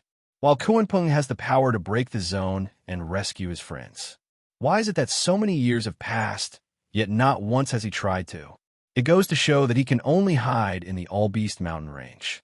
Taking one step outside will spell disaster for him. If you notice anything out of place, anything at all, young Sanzi, you run like hell out of the All Beast Mountain Range. Kuanping would have spat blood in anger if he were here and cursed him as ingrate. For God's sake, I just gave you a fortune and you bite me behind my back as thanks? You're nothing but a lowlife degenerate sowing discord between us, sacred beasts. What did he expect? Zhou Fan's entire personality was built on biting others and keeping his constant guard up against others biting back. And since it concerned young Sanzi's safety, Zhou Fan was particularly chewy. He had always thought of this child as his own son. Gu Santong sided Zhou Fan's look and gave a thumbs up. Dad, you're the best. I'll be extra careful. Also be mindful not to tick him off. Rubbing Gu Santong one last time, Zhou Fan sighed. Fondly Gu Santong bobbed his head. The three-headed crow flapped. Young master, we should be going. Ha, young master. I thought before, but now you really are young master Qilin. Ha. Zhou Fan teased, the mood brightened on the spot. Gu Santong knew he wanted him to be carefree and worry-free and smiled back. Dad, I'm All Beast Mountain Range's young master, and that makes you the master. If anyone shafts you, just tell me, and I will set them straight. Good, now go. Zhua Fan laughed. Gu Santong jumped on the crow, but his eyes never left Zhua Fan, choking from tears. Dad, come see me even if no one's mean to you. Whoosh! The crow was gone with one flap, cutting his heartfelt goodbye. Zhua Fan sighed. His heart heavy, he could never feel at ease with Gu Santong at Kuanping's side. Not like he had a choice in the matter. With a deep breath, Zhua Fan calmed down and flew for Wingay City. 3 months later, a flash streaked Wingay City skies, announcing Zhua Fan's arrival on Blackwind Mountain. A glance told him the 4 5th-grade arrays were still up, and running with a gesture, the arrays opened up a path for Zhua Fan to walk in. The Luo clan responded on the spot at the commotion, only to burst with joy. Brother Zhua, I thought something happened to you after what happened with the Emperor, that you were hounded on every side. Only when I met with Sister Schwanger, I realized it was all part of your grand plan. I could finally breathe easier. Ha! Luo Yinhai welcomed. Zhua Fan nodded. Seeing everyone here took a weight off his shoulder. Lung Wuchang kept his word. You jerk! Why didn't you tell us it's part of the plan? We were worried sick. Luo Yunchang blamed him. Zhua Fan merely waved his hand. Elderly, did you finish what I asked? The elders looked at each other in sorrow. Li Jingtian was forced to speak up. Steward Zhua, we were eager at first to get the materials, ingredients, and spirit stones you asked of us. But we are a new house, and the mines in our domain are few. And ever since you've been added to the top of the Empire's wanted list, those vassals stay clear of us, not wanting to have anything to do with this mess. We were unable to get everything in such a situation. Also, our guards are defending the 1,000 members of the Yun clan, who, per your instructions, are at the foot of Blackwind Mountain, digging a 1,000-mile-wide bunker. Good. As long as the bunker is ready, it's fine. I brought the rest. Zhua Fan snickered in a flash. Blackwind Mountain was overloaded with heaps of materials and ingredients, as well as spirit stones. Everyone's mind froze. How did Zhua Fan get so many riches? Did he have an empire under him? He had brought out 100 times of what the rest of them had scraped together. Now, follow my earlier plan and handle these. The lands will soon be ours. Zhua Fan's step was firm as he walked before them. Everyone was still out of it, even as he was gone from sight. What did Steward Zhua do in the last few months to get filthy rich? He's a total upstart. You won't even need to fight for the lands when you can just buy them. Chapter 417, Taunt. Chapter 417, Taunt. A chilling wind blew that night. As the stars glittered like eternal fireworks, the light was still on in the Imperial Palace's study. The eerie sound of the wind rattling the window was putting everyone on edge. A sigh came now and then, reflecting the same state on the inside. Mr. Sima, why do you think that rotten Huangpu Tianyuan is still so late in making his move? I even handed him the power over the 7 houses. Such perfect opportunities don't come cheap. The Emperor's fingers drummed the table, his eyes sharp as blades. Sima Hui replied, Your Majesty, Lung Wuchang is no fool. He asked for the Luo clan to gain an excuse for its expansion campaign. His delayed start, however, points at his sight on the imperial capital. How can Regent Estate start a war with a peaceful imperial capital? If anything, he'll wait for all his forces to be in place to respond to Zhua Fan and Your Majesty at the same time, before beginning. Fang Qiubai offered. The Emperor smiled in anger. Every one of those cunning old foxes are just standing by, watching. Zhuge Changfeng is doing it, and so is Lung Wuchang. Humph! The spark to ignite both the court and the nation can happen any moment. But no one wants to stick their neck out, in fear of getting hunted by a third. Both conflicts have to happen at the same time. Out there, the civil war of Regent Estate with Zhua Fan is a battle of supremacy. But is my struggle here with Zhuge Changfeng any different? Just that this crafty geezer leaves me no opening to grab onto. The people will denounce me if I start attacking the Prime Minister without a good excuse. But with how quiet it is in here, how can the war start outside? The Emperor sighed. Sima Hui bowed. Your Majesty, Zhuge Changfeng brought the Chuanrong with his authority, using the celebration as an excuse. He must be colluding with them. The event has passed, yet the delegation is still around. Your Majesty will soon get the best reason to cast them out. It won't be long before your majesty will. Cough, cough, cough. The emperor's violent coughing fit broke his speech. Taking away the handkerchief, there was blood on it. Your majesty. Everyone panicked. The emperor had them relax, took his medicine, and eased a breath. Feeling much better, turning to the others, the emperor smiled.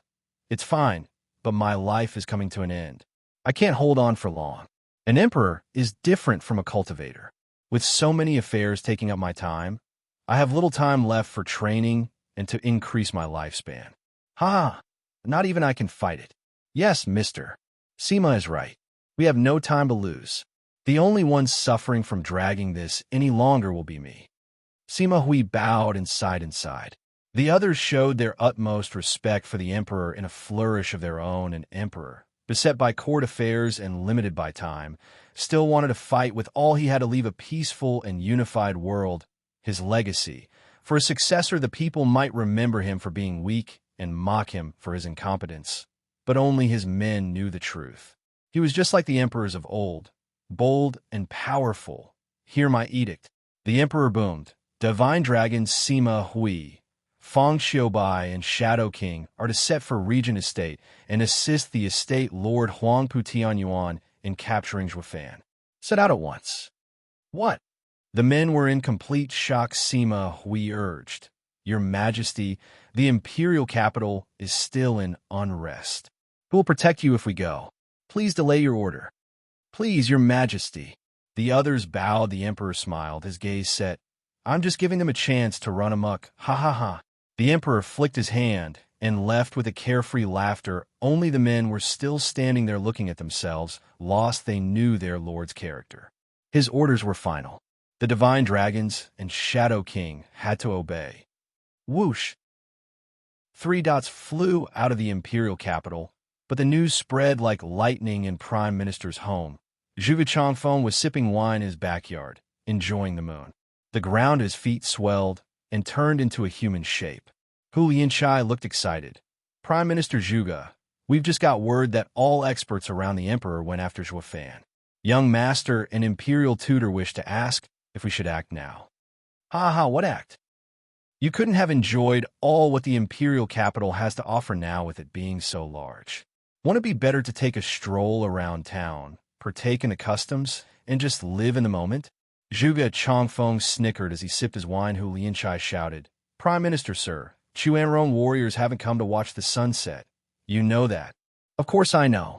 It is why I'm telling you to relax and do whatever. Don't play into the old man's hand. Zhuge Changfeng shook his head. Hu Lianchai didn't understand. Prime Minister, sir, is this all a trap? But I am certain the 2 divine dragons and Shadow King have left. The emperor is defenseless. Ha ha, how naive. No divine dragons around, and being defenseless are 2 different things. Don't be hasty, the old coot has come prepared. Sipping again, Zhuge Changfeng waved him off. Hu Lianchai turned and muttered as he left, Humph, Tianyu is filled with cowards. Not acting even at such a golden time. What did you say? Zhuge Changfeng warned in his most serious tone. Give your young master and imperial tutor a message. For the next few days, stay calm. You can all die for all I care, but if you threaten the success of my plan over something trivial, you have another thing coming. Zhuge Changfeng might be a mere profound heaven cultivator, but he was the prime minister. His icy tone sent shivers even into Hu Lianchai, a radiant stage expert. Go back. Zhuge Changfeng barked. Hu Lianchai nodded, sinking back into the mud. Left alone, Zhuge Changfeng resumed, tasting his wine. Old man, you've finally cast your net. But isn't using this bait a little dangerous? Or is there something else you're hiding besides divine dragons and Shadow King? Zhuge Changfeng contemplated. Meanwhile, in the second prince's brand new manor, the prince was pacing around the lounge, his hands shaking all the time. A shadow slipped in under the cover of the night. Hell Valley's newest mastermind.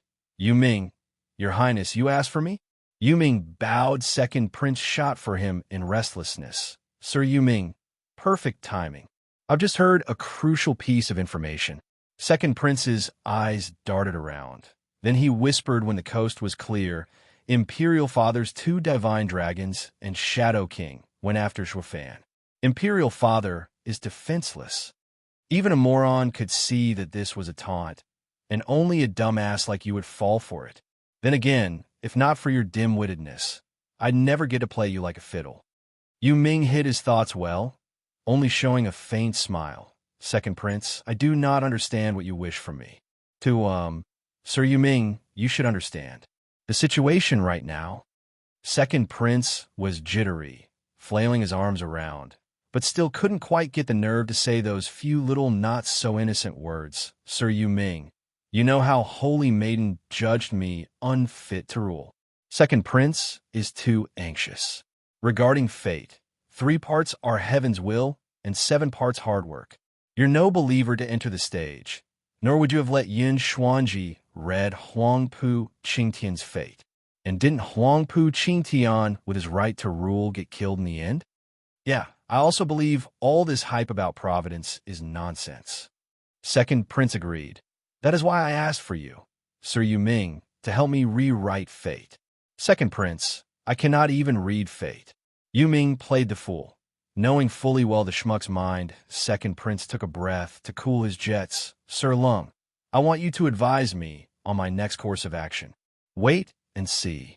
Yu Ming spoke. Second Prince was disappointed. But the situation now...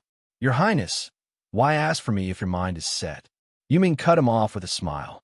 Second Prince shook his head. To me, Sir Yu Ming is the brightest mind in the world, better than Lung Wuchang and Zhuge Changfeng. None of them could play Zhuafan, but Sir Ming's advice of asking Yin Shuang's hand got the kid good. He isn't just on the ropes, but has the entire nation after him. Sir Ming is a true mastermind. Since you've told me to stay put, then that's what I'll do. Yu Ming nodded with a pleased smile, but snickered inside. You fool. Do you take Zhuafan for a mental case to fall for such a gimmick? He was in on it the whole time. Who do you think had me use you to set it up in the first place? This moron is hopeless. Better to side with Regent Estate and Zhuafan and take the first chance I get to sell out this fool. Yu Ming's grin earned the Second Prince's complete trust. Then he praised, good child. Chapter 418, Pushing Through. Chapter 418, Pushing Through. Sir Lung, what are you doing here? At the super-secret huge array thousands of meters under Cage Dragon City, the tough and muscled figure of Huangpu, Fenglei, walked up from behind Lung Wuchang, heart tense. Lung Wuchang replied, what I must. Sir Lung should oversee the situation outside and not keep watch over the Dragon Vein Seal. You need to deploy the Venerables. Huangpu Fenglei's tone was cold. Information has been received from the Imperial capital. The Divine Dragons are on the move, and the Emperor is alone. You must have an idea about what we need to do next. Wait and see.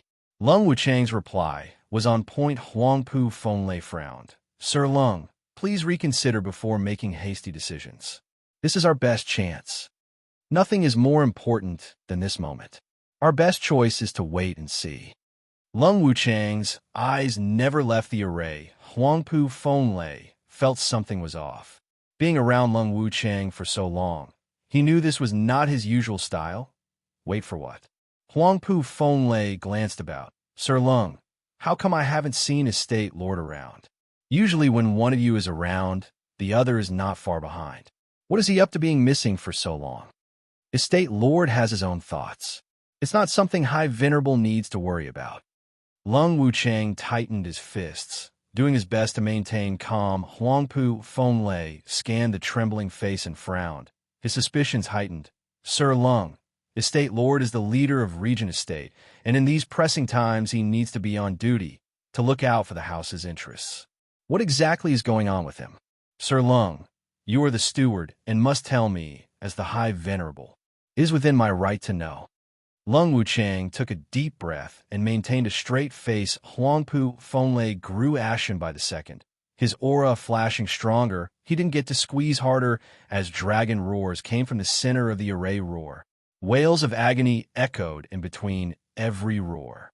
Huangpu Fenglei could identify that voice from anywhere. Is Estate Lord inside the seal? Huangpu Fenglei watched it stunned, then became shocked as the 8 dragon souls inside the seal raved. He snapped a savage look on Lung Wuchang. Sir Lung, what the hell is going on here? Why did the estate lord enter the array? Knowing when to quit, Lung Wuchang sighed as he explained the events. High Venerable instantly identified the issue. The two had gone over the gathering of elders and used the Bodhi root to train the 9 dragons' diamond body. Huangpu Tianyuan was the estate lord, but this crucial decision was too important to be left to one man's decision. This isn't a game. Huangpu Fenglei spat. Have you two forgotten the rules of Regent Estate? How can the two of you make light of the entire house's future? And that Huangpu Tianyuan's talent is lacking, not reaching the radiant stage in decades. He cannot bear the power of the dragon's souls. Letting him go in there, you've sent him to his death. No, I have to get him out. Huangpu Fenglei made a sign to open the seal. The question was, did he care so much for that poor man's life? Hell no. If the estate lord kicked the bucket, there'd be plenty more candidates. Where he came from, what the High Venerable cared about the most was the 8 dragon souls getting tamed, and by someone other than him. He was the High Venerable here, the peak of Regent Estate's power. The 9 dragons' diamond body should be his. Why waste on a waste who couldn't even enter the radiant stage? He couldn't and wouldn't accept it. Lung Wuchang moved faster, grabbing his hands. High Venerable, don't be rash. With the estate lord training in the 9 dragons' diamond body, it has incited the dragon's souls.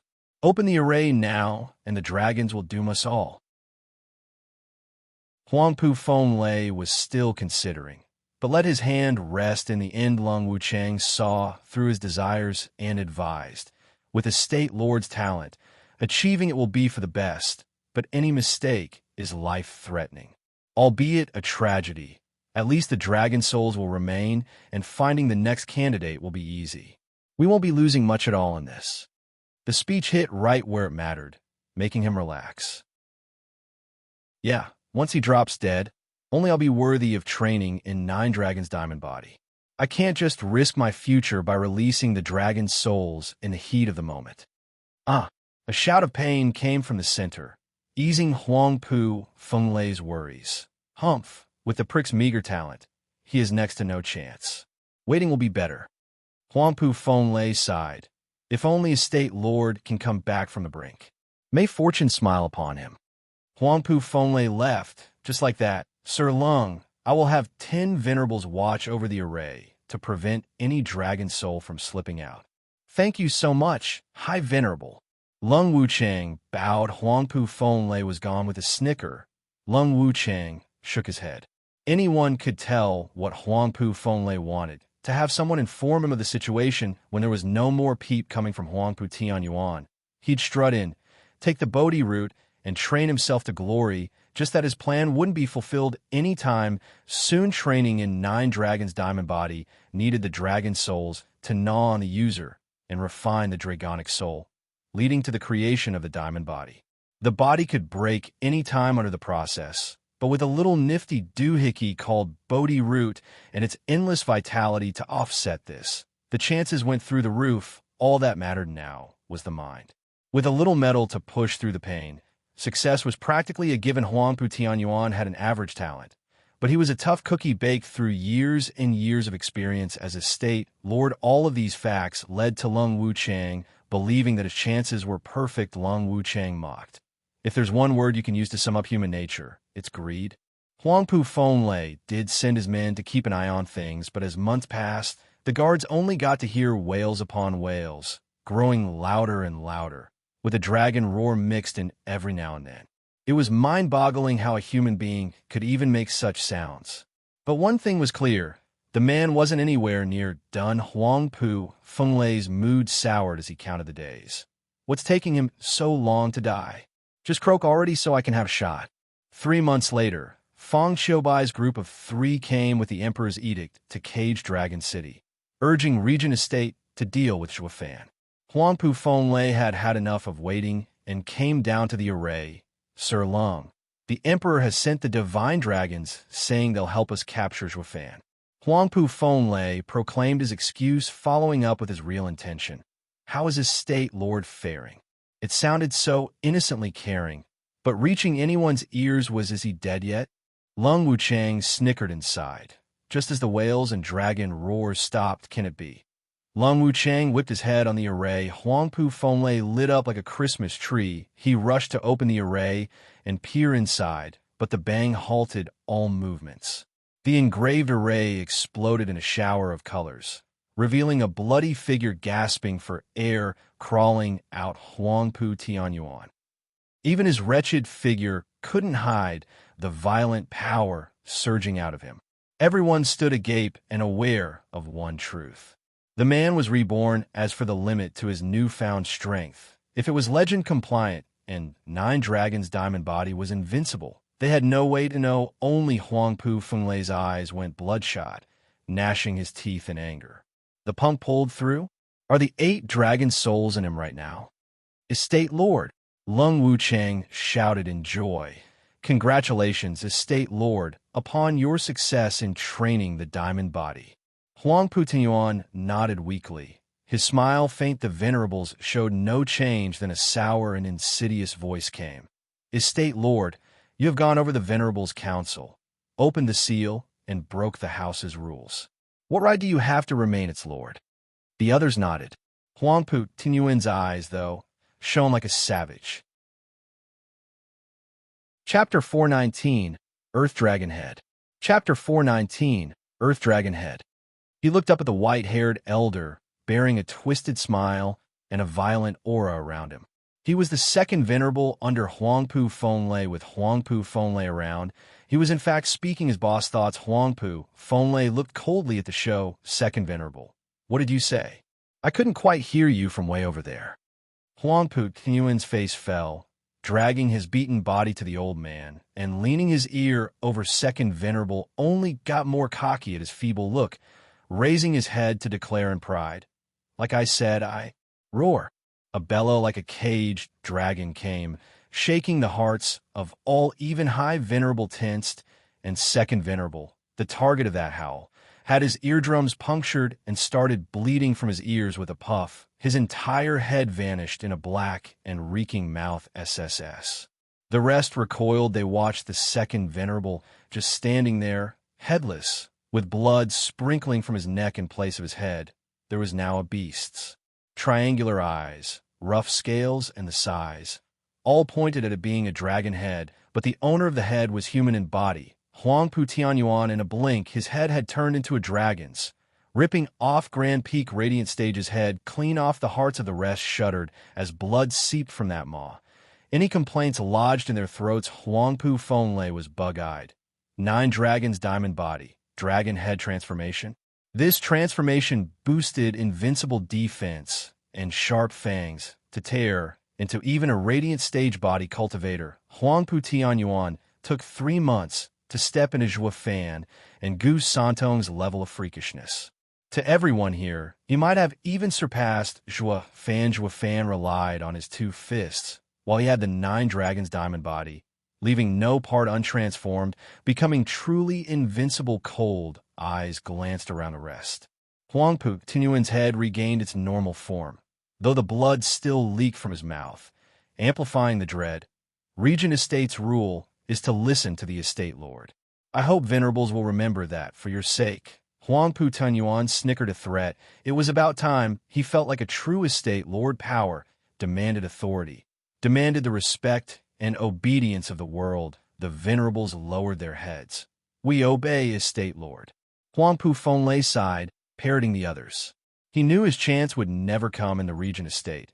He was no longer the Grand Poba, but a mere thug to send on errands. Glancing over at the second venerable's body, it just stood there headless, with blood bubbling non-stop. A swift and pointless death sighing.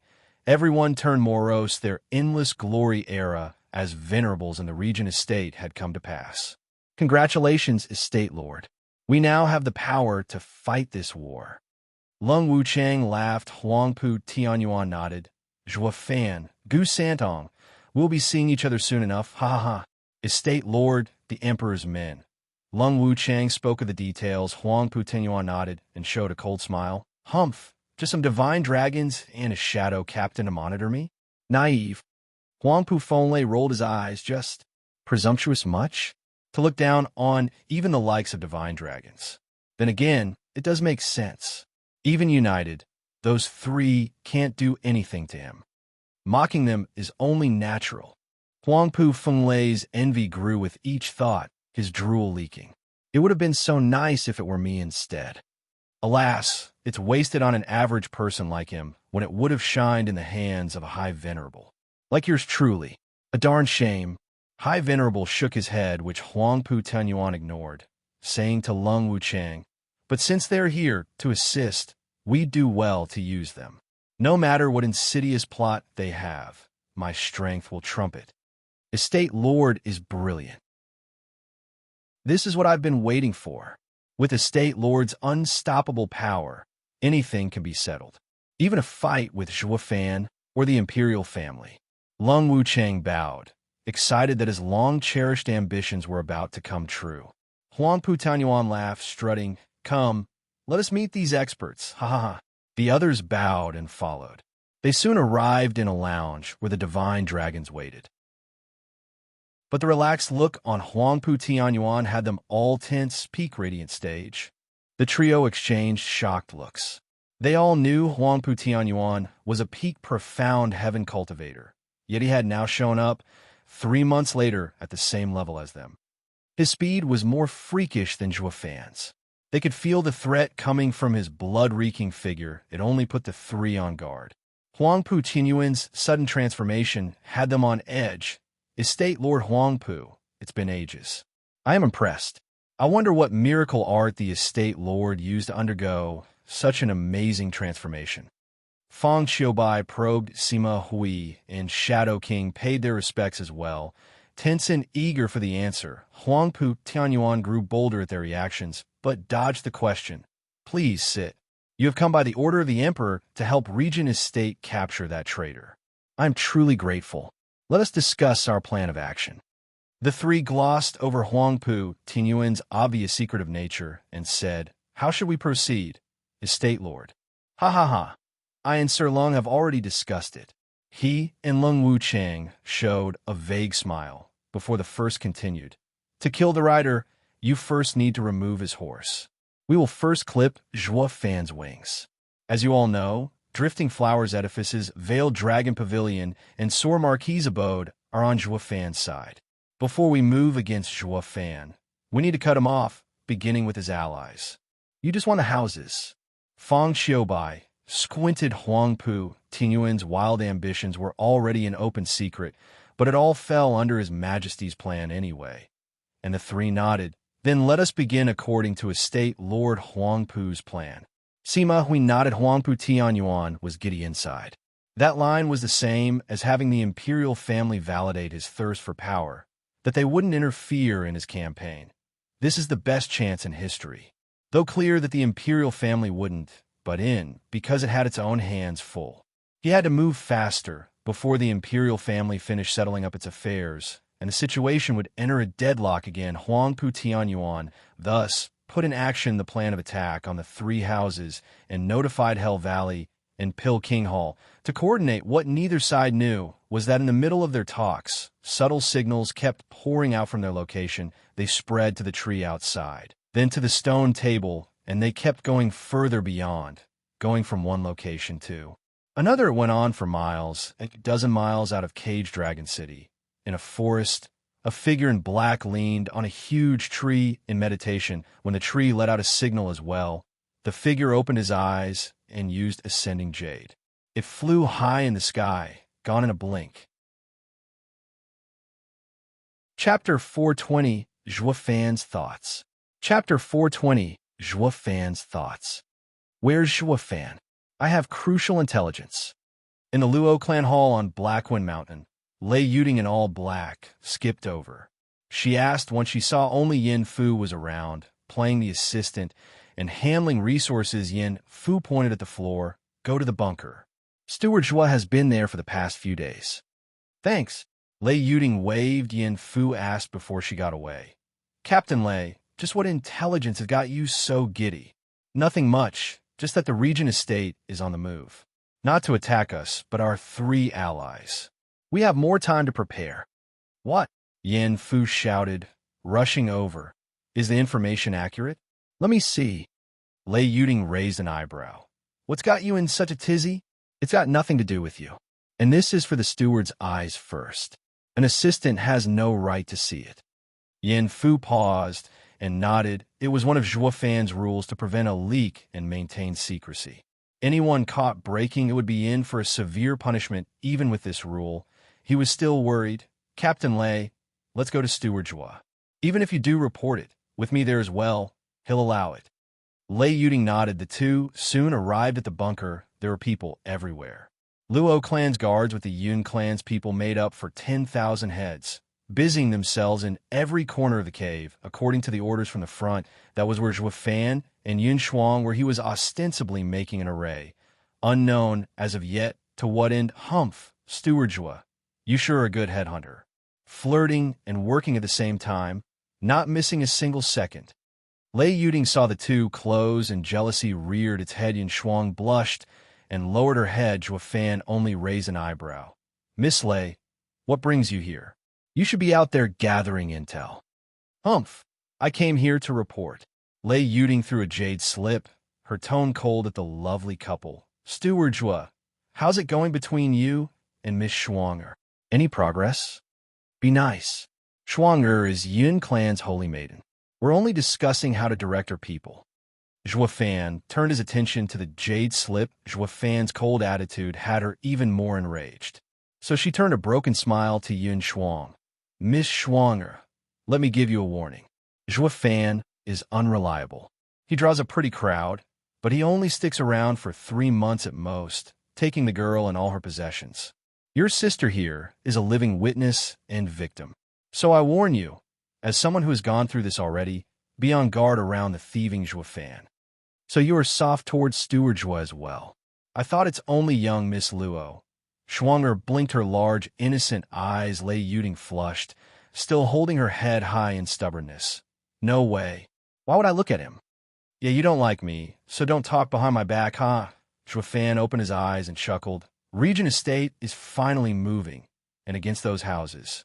Not bad at all, just as I predicted. The others were stunned. Why is he so happy if his allies are in the dumps? If our allies cave, won't we be without cover? Yin Fu grew frantic. Steward Zhuo, when will Regent Estate strike? How will we assist? Why would we assist? Zhuo Fan's eyes flashed. This is exactly what I want, for the Regent Estate to attack them. If I had to deal with them personally, besides making it awkward for me, it'll be hard to get them on my side. What? Everyone was in complete shock. Zhuo Fan had no intention of repelling the Regent Estate's raid, but was thinking about how to integrate his allies. Those houses were his support, with Veiled Dragon Pavilion being the very first. Selling them out like this, and even turning on them, would be a new low. Zhuo Fan snickered at their thoughts. You're too naive. There's no such thing as an everlasting friend in this world. Even if we beat Regent Estate and the rest back and crown ourselves kings, our alliance with the houses would have run its course, and we'd have a conflict of interests. They'll look at us as the new Regent Estate. It's better to take this prime opportunity and deal with them, ending with a truly peaceful community. This is the way to go. Ain't that right, Miss Yun Shuang? Zhuo Fan snickered. Doesn't your clan always advocate salvation? That's just what I'm doing. Yun Shuang mulled over his words. Zhuo Fan was as despicable as it got, but changing perspective, it would be for a noble cause for the people's future. She nodded. Lei Yuding remained silent. Only Yin Fu was fretful. Steward Zhuo, why you really don't care about them? How can I not? Am I not taking them all in with open arms instead of wiping them out? I do have a modicum of conscience, you know. Grinning, Zhuo Fan paused. Here's how it's going to play out. Going by the intel, Regent Estate will act in 3 months, so we'll notify our allies 2 months later.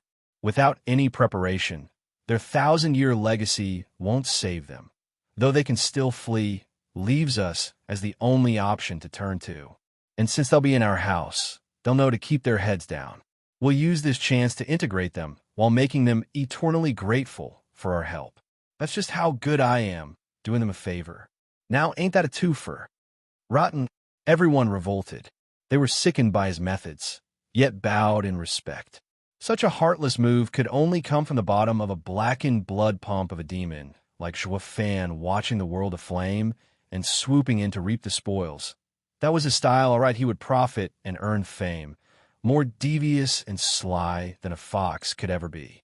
Killing their whole house, yet the victims would be ever grateful? That was only something a conscience-free lowlife scum who felt no remorse about snuffing out a human life would do, but this was the only way for the Luo clan to come out as the biggest winner, though Yin Fu was morose after hearing the plan Zhuo Fan asked. Yin Fu, why the long face? With your usual self, you'd never care about the next person. Steward Zhuo, could you please save Drifting Flowers edifices? Dandan. Yin Fu hesitated. The brat must be head over heels. This thought led him to a more worrying one. Nice. I approve of a man like you. You stand up for that woman in times of danger. Not like a certain unmentionable someone, so callous and scheming even after spending time with their edifice lord. Lei Yuding slapped Yin Fu's back in praise, sneaking a glance at Zhuo Fan. Zhuo Fan frowned, then shut his eyes. After a sigh, he left his voice traveled to the shocked ears of everyone. Send word to Drifting Flowers edifices. Tell them to evacuate to Luo clan. As for the other two houses, 2 months later. Thank you, Steward Zhuo. Yin Fu perked up and left happy. Lei Yuding watched Zhuo Fan's lonely back, then gave Yin Shuang one last word of sincere advice. Miss Shuanger, give up while you have no feelings for him. His heart belongs to someone else. Yin Shuang was puzzled. Lei Yuding sighed. I know him to be a principled man of strength and decisiveness that won't change no matter what. The only 2 times he has lost himself was in Beast King Mountain, over Ninger, and now. I reckon it's over the Drifting Flowers edifice's edifice lord. Sighing, Lei Yuding left. As I cannot move that man, I will give up. Yun Shuang shuddered. She was an ascetic holy maiden with her mind solely focused on the future.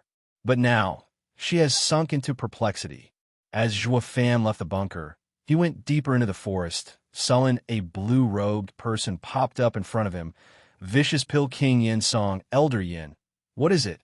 Zhuo Fan glanced. Yin Song was flushed from worry. Steward Zhuo, I heard you've let them use 6th-grade ingredients to make 3rd-grade pills, yes.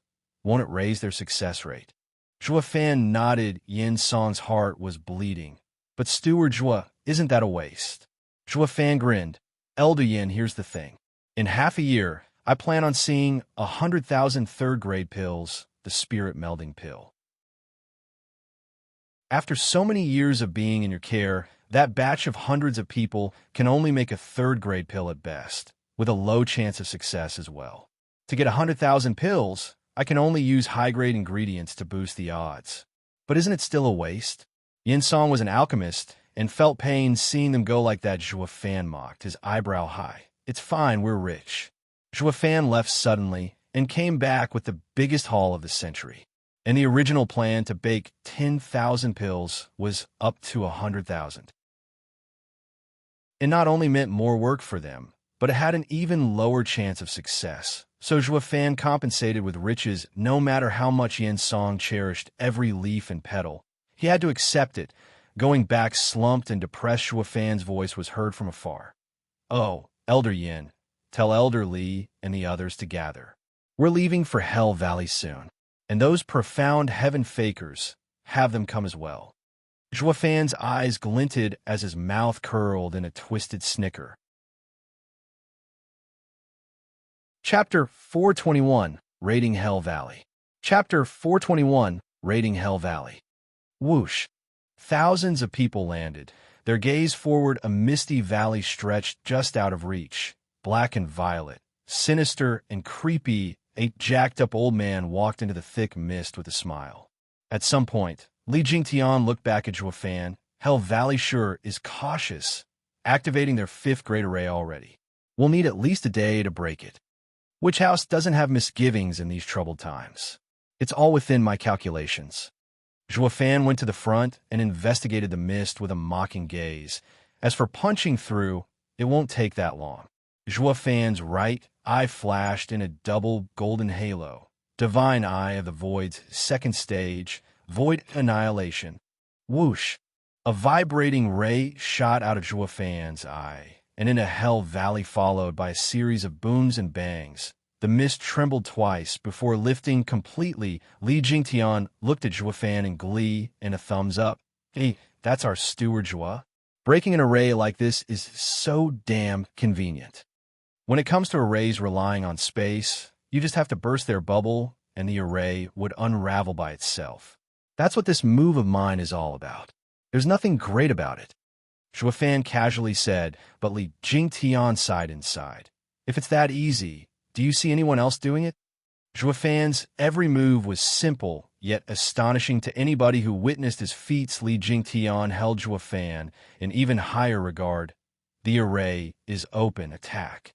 Zhuo Fan motioned. Li Jingtian led the charge, taking thousands of bone-tempering cultivators and rare profound heaven ones deeper. Inside, the men shouted and roared. The black cloud unleashing a frenzied raid on the valley, swallowing at the patrols couldn't even shout as the massive influx of people was in their face. The shock and fear was buried so deep inside that they were reduced to standing there dumbly rather than sound the alarm. Oh, gods above, what the hell is this? Did the array fail for so many to come in? How did they all get in so fast? They were so out of it. They simply waited for the attackers to reap them. The only reaction out of the patrols was when spiritual weapons pierced their chests. The cries became wails as blood and gore splattered everywhere. Their bodies slumping lifeless, the assault kept on charging unimpeded. Enemy attack. A final shout rose up. Every disciple, discovering their home was invaded, and they shouted out in panic. Zhuo Fan's timing was excellent, catching them at their lowest, finishing off the panicking Hell Valley disciples. Oh, there were some brave defenders popping every now and then to stem the tide, but they didn't even get to take out their demonic treasures as a group of elite youth surrounded them for a second, then left behind a mangled body as they moved on to the next target, the captain's inn. This assault were the stalwart guards Zhuo Fan had Captain Pang trained in the Wraith art 10 years ago. This was their first sortie of this scale, and for some, their very first kill, yet they all took to it like fish to water, showing no remorse, unlike the wretched and excruciating torture called training, watching the friend around them fall one by one.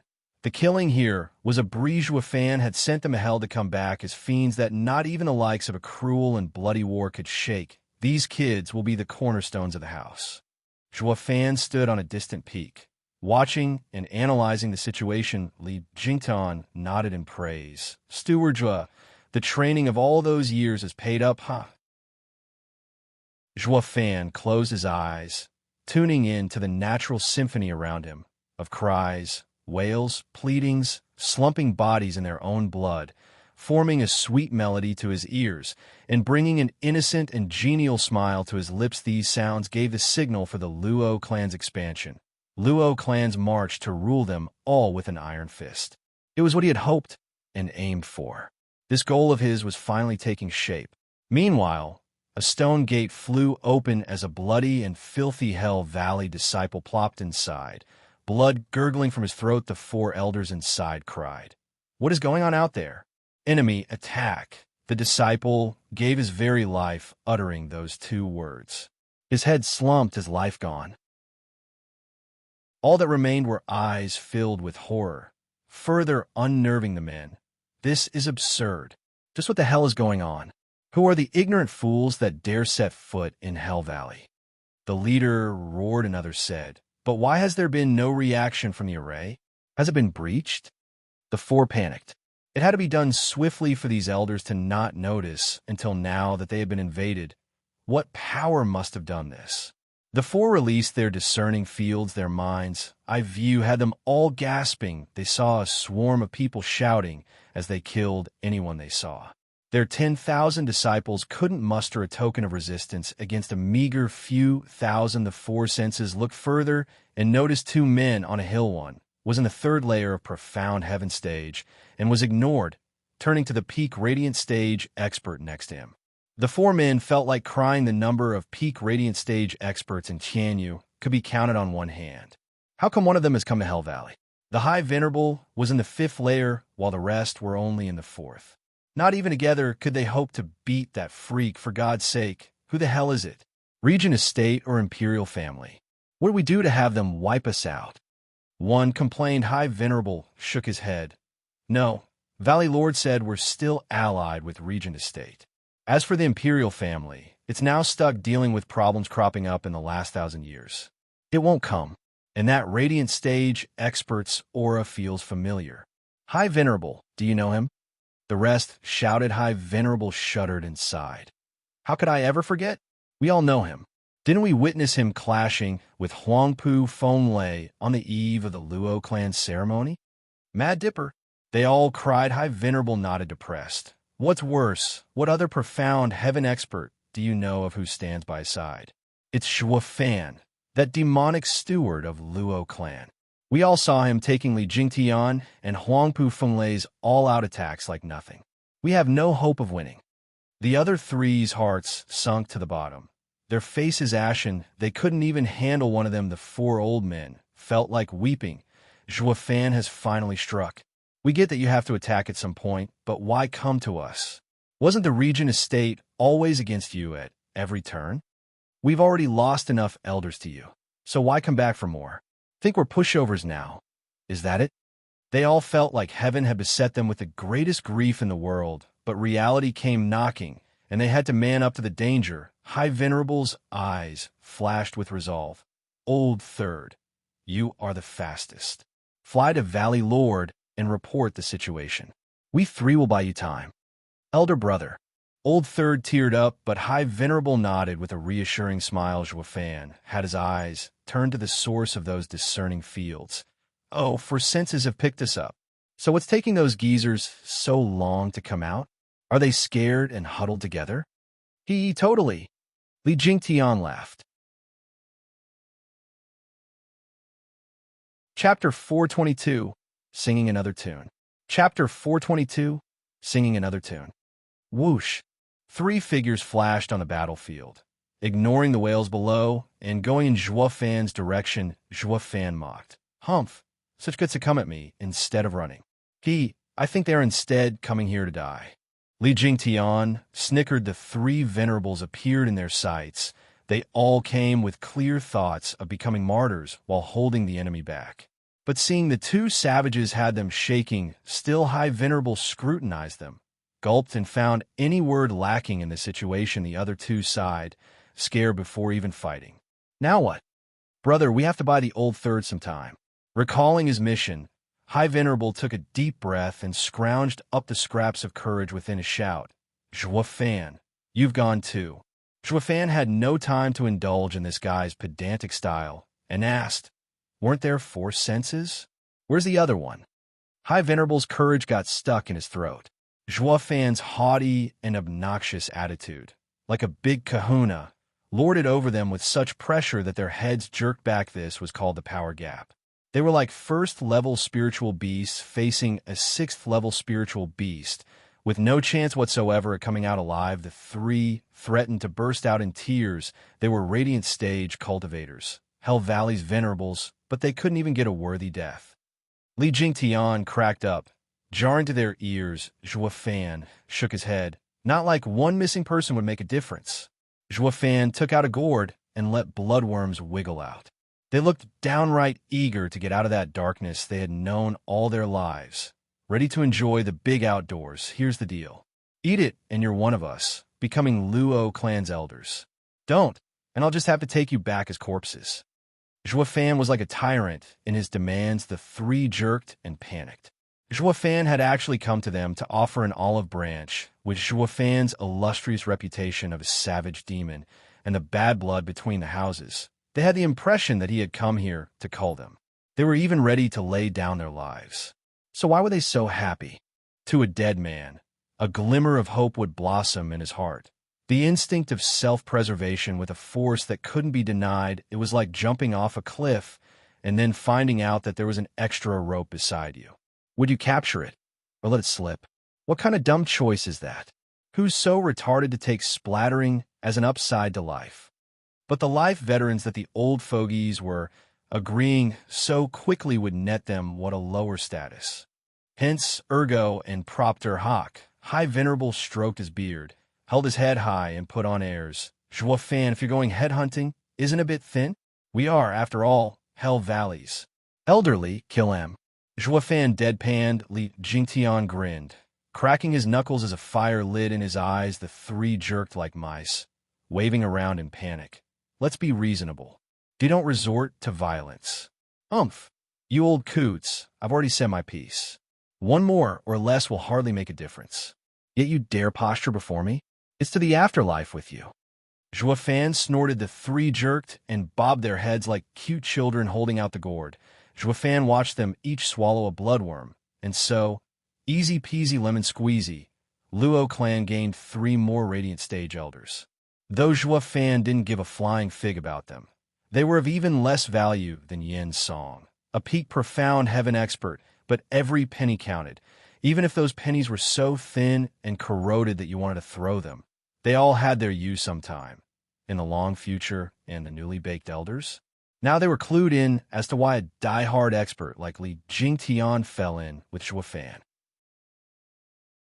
Besides Bloodworm's control, Zhua Fan's attitude left no room for dissidence. "Es sir, Steward Zhua." Zhua Fan's icy tone warned High Venerable jerked and nodded. "Steward Zhua, we have another elder sneaking out to report. He is still close. Should I call him to join Steward Zhua's camp?" The other two bobbed. The 4 of them were a clique, with 3 of them coerced into working under Zhua Fan. The day would come when they'd have to kill their brother, so having the old third join the gang in one big happy family worked out smashingly. Zhua Fan shook his head. "No need. One less won't make a difference." The 3 looked downcast. "Steward Zhua never gave a hoot about us. It was best to play it safe and not get on the young master's nerve. They reckoned not even Li Jingtian could take his punishment if he did, while they would downright breathe their last in the process. Better wag my tail at every order. Luo clan is a den of monsters. We are 3 Radiant Stage experts here, yet this young master doesn't bat an eye." Tears welled up again. The fond times of being at the top seemed so far away. "You 3, the fighting isn't over. Go lend a hand." Zhua Fan glanced at the slaughter below and ordered they shudder. The fighting was one-sided to begin with, and them going would only speed things up. Zhua Fan was having them go for another reason, to make them kill their own disciples. A second ago, they were still Hell Valley's venerables. In the next moment, they were ordered to go kill their own clansmen. It was a little hard to take. Steward Zhua, a man of power, should look after the ones below him. How about I try and get Hell Valley's disciples to join the Luo clan? High Venerable looked on pleadingly. Jingtian nodded. "It's not a bad idea, Steward." "Kill."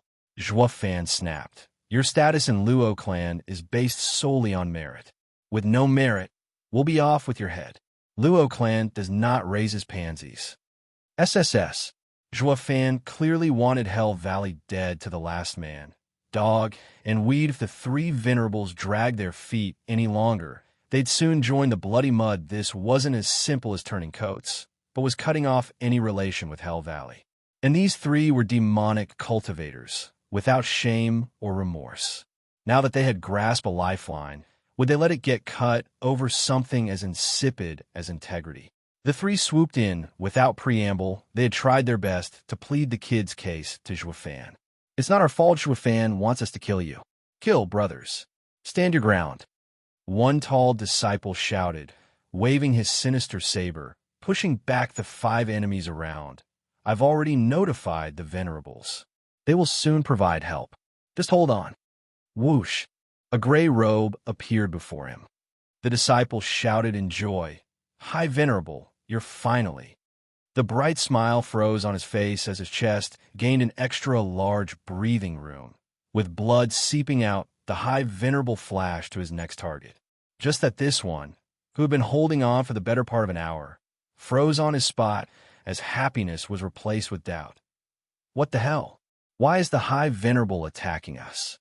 In this moment of greatest doubt in his life, he lost his life. Each Venerable flitted across the battlefield, across every corner, because they were Radiant Stage experts who were Hell Valley's venerables.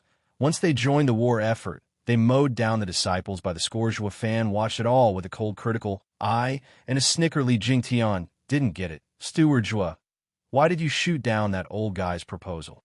In times of war, one needs to avoid surrendering before even battling. We are on the brink of clashing with Regent Estate, and I can't have unknowns left in our midst. If anything, I don't have enough bloodworms to control them all. Zhuofan's eyes flashed. Besides, what Luo clan lacks is experts. These 3 coots got invited to cover this weakness. Letting them come on board with their entire clan will make this harder, maybe even capsize us. Li Jingtian shuddered inside and cupped his hands. I am in awe of Steward Zhuo's impeccable scheming. Chapter 423, Slaughter and Desecration. Chapter 423, Slaughter and Desecration. The raid on Hell Valley ended as quickly as it had begun. Valley, Lord Yuan Shan, and the elders were visiting Regent Estate for the plans on how to deal with Drifting Flowers edifices and the others. Of the 4 venerables guarding the valley, 1 escaped, 3 turned, and the valley now looked like the aftermath of a tornado. Even with a number of 10,000, the disciples couldn't handle the incoming raid of just a few thousands of Luo clan's guards for more than a few short hours, and were killed to the last one at the first light of a glorious red dawn. The hellscape of the valley lay bare. The howls halted, the place deserted, with only streams of blood flowing down the mountains, releasing its repugnant stench, and as a true picture of hell, it couldn't do without corpses, lots and lots of them to make a mountain, all strewn about, waiting for anyone to come give them a proper burial. Steward Zhuo, it's done. Li Jingtian glanced below at the genocide and turned a flat face to Zhuo Fan. Zhuo Fan spoke after a pause. Take the bodies back to Luo clan. We can now get on to more serious matters. Getting serious? Taking Hell Valley wasn't serious enough? Li Jingtian asked. Zhuo Fan grinned. Ha ha ha. Did you think I need so many people to destroy Hell Valley? Us 2 are more than enough. Then, Li Jingtian probed. Zhuo Fan said, Desecration. SSS. Li Jingtian shuddered and gasped. As Steward Zhuo, the dead are to be respected.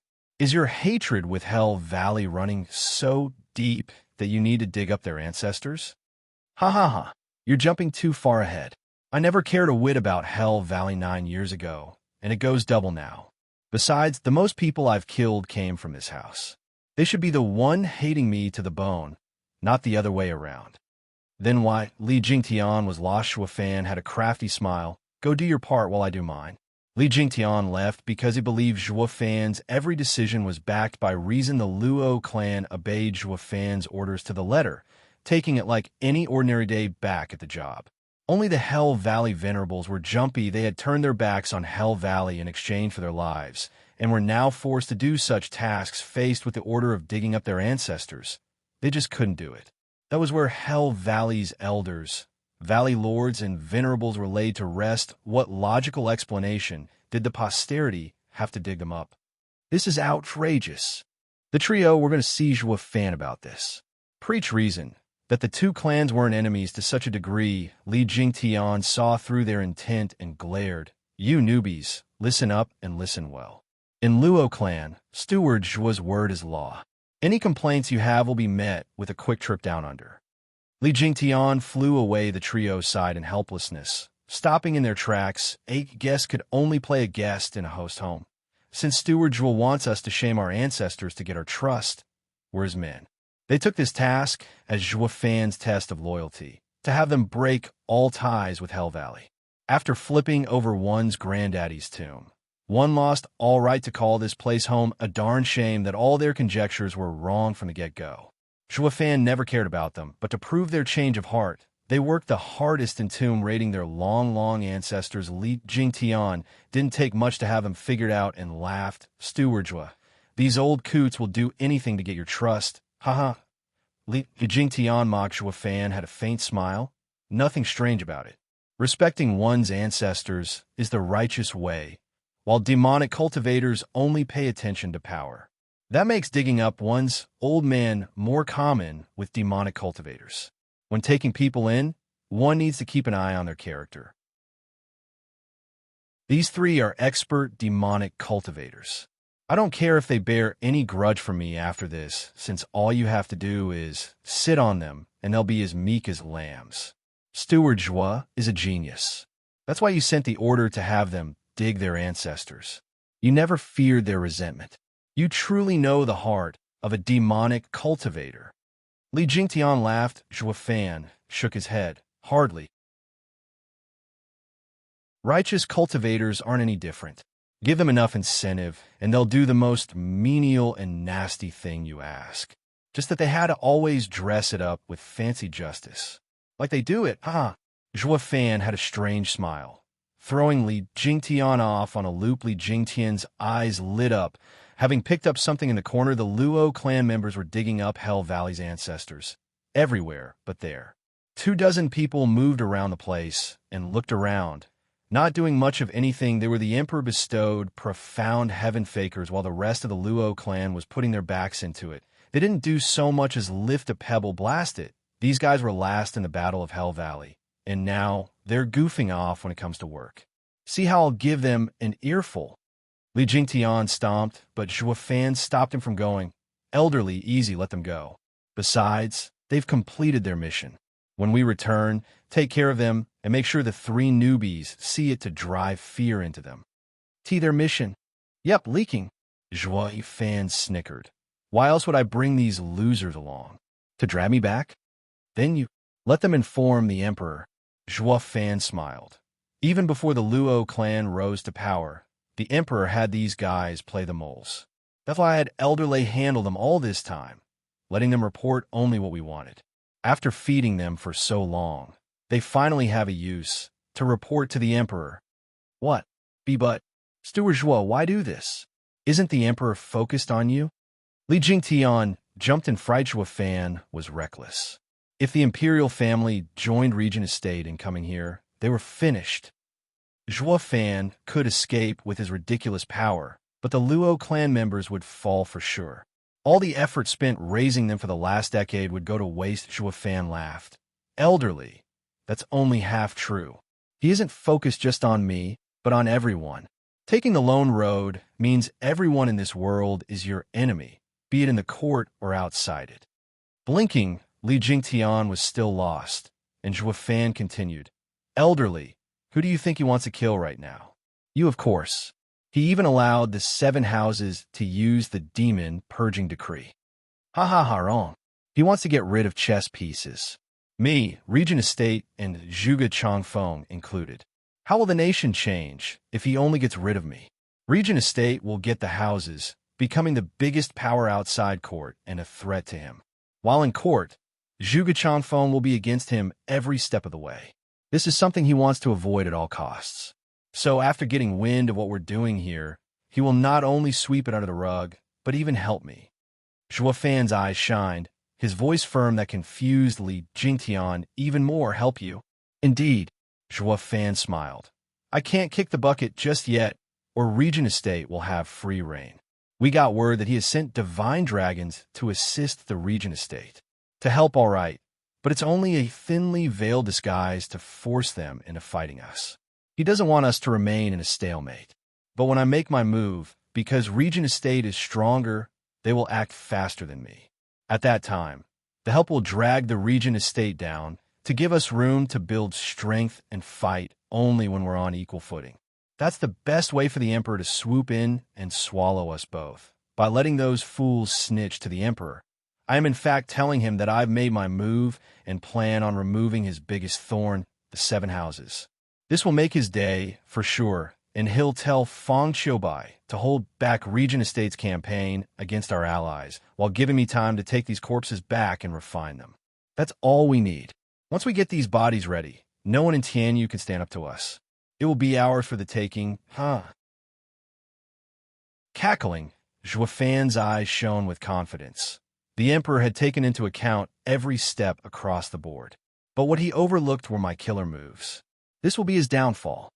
Li Jingtian stared at him befuddled, then exclaimed, Steward Joie, although I am rough and a bore and can't understand a word, I do sense you have victory in sight. That's great. You guys play your schemes as mere games. If I had my own faction, I'd be twisted around your fingers till I breathe my last.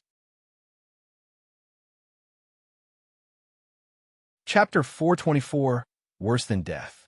Chapter 424, Worse Than Death. Whoosh. The Luo clan needed 10 days to dig the entire cemetery 3 feet deep. The ancestors across countless generations seeing the light of day. Once again, there were over 1,000 profound heaven experts and hundreds of radiant stage experts. Zhuofan looked mighty pleased at the lineup. The 1,000-year legacy of the 7 houses isn't just for prop. Li Jingtian flashed before the profound heaven fakers. Take the bodies to the clan. Understood. The fakers bowed and got ready, but Li Jingtian blocked them. The 24 fakers looked at him, doubtful snickering. Li Jingtian said, "That is meant for the others. I have something special in mind for you." "What?" Li Jingtian grinned. "To add you to the pile." The men cried. "The elderly, why? What do we do wrong?" "Leaking information, playing tricks, disobedience, to name a few." Li Jingtian stressed every word with malice. The fakers shivered, having been exposed as spies. They were on their knees in a heartbeat. "Spare us, elderly, it's not what we wanted either." Boom!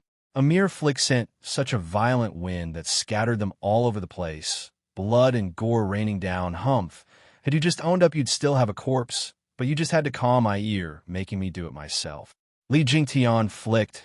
Ignoring the gory sight, the Luo clan's disciples were used to their elders' methods, taking it in stride. They moved the corpses like nothing had happened, while the newbie trio gulped and panicked more as they saw the people's faces. Are these guys Azuras from hell? Don't they feel anything? Their comrades in battle just got wasted, yet there's no reaction? Are they made of stone? Most of the Luo clan's disciples were around 20 years of age, but this sight had the elders shaking in fear. They had no clue how Zhuofan shaped them up into such cold-blooded killing machines. Watching the dead faces of the youths filled them with dread. Is this the real Luo clan? The trio rejoiced for turning sides. Even if Luo clan wouldn't get to rule the land soon, these youths would grow into a fiendish squadron that would level the nation in the future compared to Luo clan's strong elders. These youths were the most frightening asset. Zhuofan isn't normal.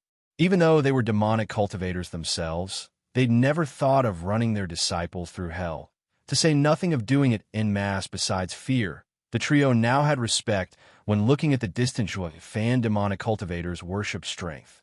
Zhuofan not only had power, but endless tricks, opening their eyes to the true meaning of the term demonic. "You 3, listen up." A shout roused the trio out of their reverie. Li Jingtian stared at them, and they lowered their heads. "Escort the people carrying the bodies back to Luo clan. Don't mess up. If I find out that you've been up to no good, humph. Well, let me tell you, you've taken Steward Zhuo's bloodworm, and in 1,000 miles he can have your heads." Get the picture? Yes, totally. Don't worry, elderly. We will never slight this. The 3 bowed in unison. Li Jingtian nodded and flew back to Zhuofan. The elders had finally taken their betrayal seriously, not like they had a choice. Be it Zhuofan or Li Jingtian, both of their methods were cruel. They didn't even flinch slaughtering their own men. Won't killing us come easier? Scared of Li Jingtian's display, the trio became meek, taking their mission as their calling. Being stuck on escort duty, Zhuofan took out a parchment with many lines on it. Hell Valley's domain map and its cities. There were also thousands of red dots on it. Handing it over to Li Jingtian, he said, "Elderly, gather 1,000 swift men and have them dig 3 feet on these spots. Also, send word around of our purging of Hell Valley. Have those vassals of theirs crumble in fear." On it. Regardless of doubts, Li Jingtian followed his orders as always.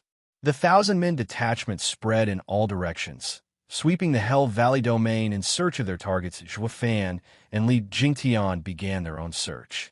Beneath a huge tree, they dug up a man-sized clay figure. It looked human, yet lacked the feel of one. It also had a natural vibe to it, just like ginseng, yet this one was in the shape of a human. It had closed eyes and withered, just like a plant. The more Li Jingtian looked at it, the odder he felt, like this thing in front of him was human, yet wasn't Steward Zhuo. Just what is this thing? Why haven't I heard of it? Li Jingtian asked. Zhuofan shook his head. It is a man, and our clan scout. He had to be buried here, for 3 to 4 years. What? Li Jingtian cried. Zhua Fan explained. Elderly, you understand the cruelty of wraith art. To a martial fanatic like you, it means nothing but if those children train in it. Well, you know the odds of success are slim at best. Li Jingtian nodded. But do you know what happens to the rejects? Zhua Fan had a deep look as he regarded Li Jingtian and patted the clay figure. Yes, they turn into this, becoming our ears. SSS. Gasping, Li Jingtian looked stunned.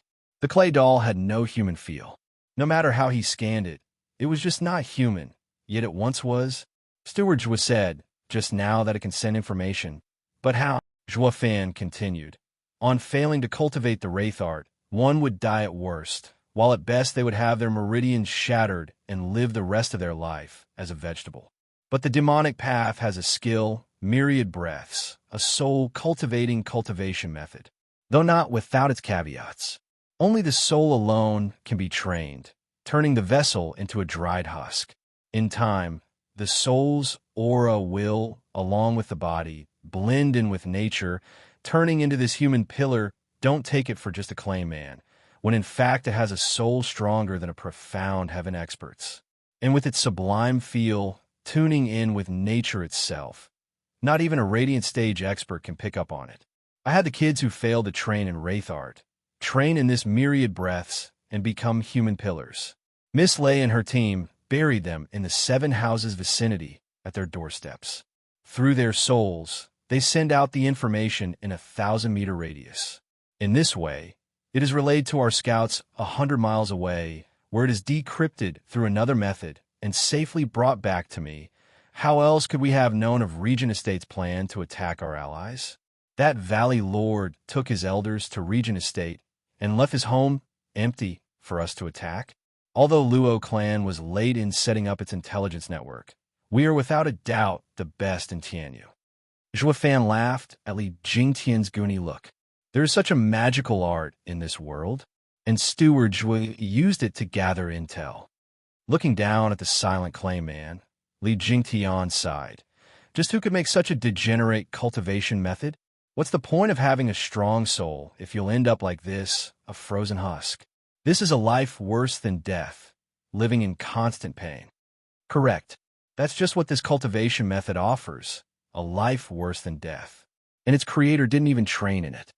Zhua Fan smiled. When that old demon created it, he had his disciples train in it to devour their souls and boost his own. Because of the soul's natural feel, it was easily assimilated. In just 1 year, the geezer entered the radiant stage from the profound heaven stage. In 3, he was in the ethereal stage. You can actually do that.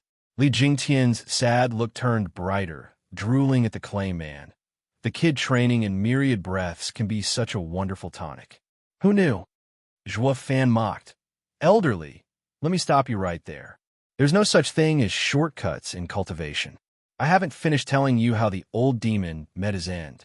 His speed was fast, but the souls of his disciples were filled with anguish and despair. And because anger and despair built up so much inside of him, his soul disintegrated under the strain. If not for this, I'd have used the thousands of Luo clan human pillars for myself.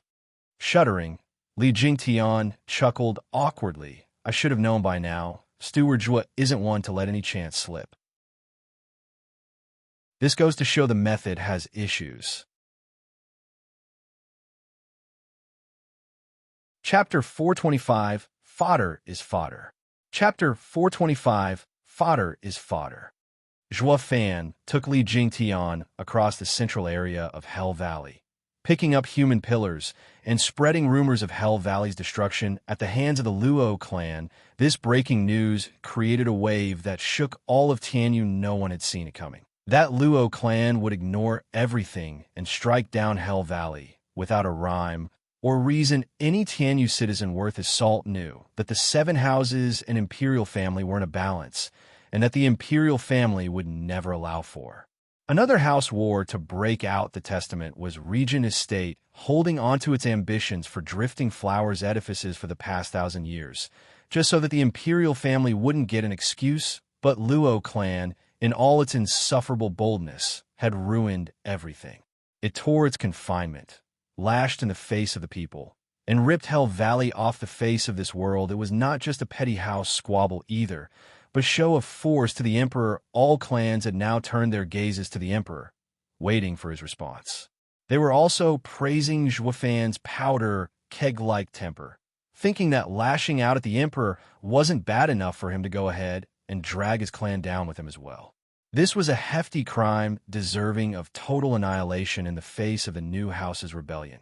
The people were looking forward to the Emperor's response, but the average citizen had no clue how the big bosses above him were clashing. That every faction was looking at this development with eagerness. The Emperor was the most excited, who should be laughing his heart out right about now, huh? The Emperor was having the time of his life reading the latest report. I didn't help him all these years for nothing after all. He finally showed himself, and not with half measures, but while striking Hell Valley off the map. He didn't even spare their ancestors' graves. Ha ha, Your Majesty, desecration may be a bit excessive here. Even I have to disagree with this. Dugujantiana's right nodded in anger. I get the feeling that the kid is a real man sometimes, while also a degenerate rest of the time. It's all fine. All I wanted was for him to make his move. He could do anything else for all I care. The more revolting his actions, the better. It will help me a lot when going against the houses. They'll have no way to use the excuse of rewarding my loyal officials with the axe. How can you cherish someone who does crimes against humanity?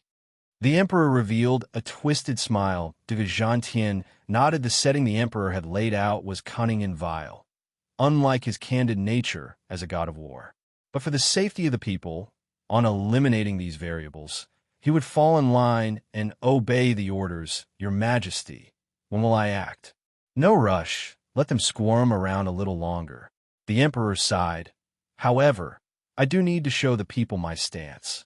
The Emperor yelled at the servants at the door. Draft my orders. The 8th Nobel House, Windgaze City's Luo clan, is accused of manslaughter and desecration, of most heinous crimes. By my order, the clans are to root out this evil and bring me their head. The reward shall be the title of noble house. Understood. The servant left. Dugujantian's face twitched, and he sighed inside. Your Majesty, that right there is pure rubbish. If it were that easy to get Zhuofan's head, he'd have taken it ages ago, though the edict still had its perks, giving Dugu's army the righteous reason to purge him while the Luo clan and Regent estate would be duking it out. Dugu army would swoop in to obliterate the former, only to destroy them all. The Emperor was aiming for this, but thinking of his godson, Dugujantian's heart couldn't bear it. Meanwhile, Yu Ming was at the second prince's new house, waiting on Valley Lord's orders. Second prince stormed into the room.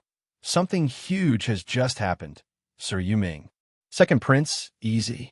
There's a solution to everything if you keep your calm. Yu Ming waved. Second prince paused to cool his jets and bowed. Sir Yu Ming, you are truly cut from a different cloth. You have my complete admiration. I have always been on edge and can't calm down, but I still need Sir's help in the future. Second prince is too kind. Yu Ming nodded and asked, Now, Your Highness, just what happened to get you so flustered? Nothing much, just that Zhuofan raised Hell Valley. What? Yu Ming was outraged. What did you say? Where's the report? Here. Second prince took out the paper from his sleeve. Sir Yu Ming is so open-minded, tranquil in the face of anything. Even as your own home lays in ruins, you don't bat an eyelid. I'm truly amazed. God damn it, why so long-winded? Reading the paper turned Yu Ming's face pale. The paper fell to the floor as he stood there frozen, slaughtered, and desecrated. Zhuofan, are you that cruel? Yu Ming's eyes trembled, his body rigid, and only his mouth moved. Zhuofan, you rotten lowlife. He forced me. Sir Yu Ming, is everything all right? Second prince asked, sighing. Yu Ming resumed calmly and said, Your Highness, I have some matters to attend to. I will be gone for a few months. Please don't act rashly in my absence. Goodbye. Yu Ming left right away with hurried steps, his eyes flashing. He had to plan his escape carefully. Only the second prince was left behind, hanging and speechless. At the same time, in a valley 100 miles away from Drifting Flower City, many experts were gathered, even the heads of many powerful clans. Bam! Yuan Shan slammed the jade slip into the ground. This is outrageous, Shuafan. I will have you ripped to pieces. What happened? Valley Lord you? Huangpu Yuan asked. Yuan Shan panted and cupped his hands, for the first time ever, tears trailing down his face. Estate Lord Huangpu, you are the head of houses. You must give Hell Valley justice. I just got word from the third venerable that Zhua Fan, along with Li Jingtian, has raided Hell Valley. The other three venerables fought back, but I fear they have fallen as well. Please, Estate Lord Huangpu, send your men to assist. What? Huangpu Tianyuan was stunned. We haven't even begun our attack on Drifting Flowers edifices, and yet he struck Hell Valley. Yuan Shan gave a mournful nod. The Hell Valley's elders were enraged. Turning to Huangpu Tianyuan, with expectant looks they all looked on with hope that their boss would give his support. Huangpu Tianyuan only stroked his beard. Sir Lung, what do you think? Hell Valley is our ally. Valley Lord Yu is our close friend. Of course we'd go out on a limb to help him. Lung Wu Cheng shouted. Hell Valley's contingent perked up. Looking at him with gratitude, Huangpu Tianyuan looked at him, dazed though. Since when did the shrewd Sir Lung turn righteous? But Lung Wu Cheng showed his true color soon enough, be that as it may. Lung Wu Cheng sighed. Zhuafan's treachery knows no bounds. Going without a plan will like playing into his hand. We have to avoid that. Valley Lord you, rest assured, we will avenge your home. But we are now on the eve of striking Drifting Flowers City. We must first handle Drifting Flowers edifices. Huangpu Tianyuan nodded. Drifting Flowers edifices is in cahoots with Zhuafan. Taking them out will soothe Valley Lord Yu's anger. Everyone nodded. Pilking Hall and Mary Woods enjoyed the show, sneering all the time at Hell Valley. Yuan Shan was fuming, his face red. He flipped around and shouted, Sir Fong, you are His Majesty's reinforcements to quell Zhuafan. That wretched servant is running amok in Hell Valley, and you are just going to do nothing? Zhuafan's mind is a maze and his actions a mystery. Sir Lung is right. We need to take it one step at a time. First comes Drifting Flowers edifices, sweeping clean all places he might turn to when he is desperate. Then we will go after him when he has no place to hide. Valley Lord you don't need to worry. Fong Xiaobai spoke. He had long since received the Emperor's order to have Zhuafan and Regent Estate mind their own business for a while longer.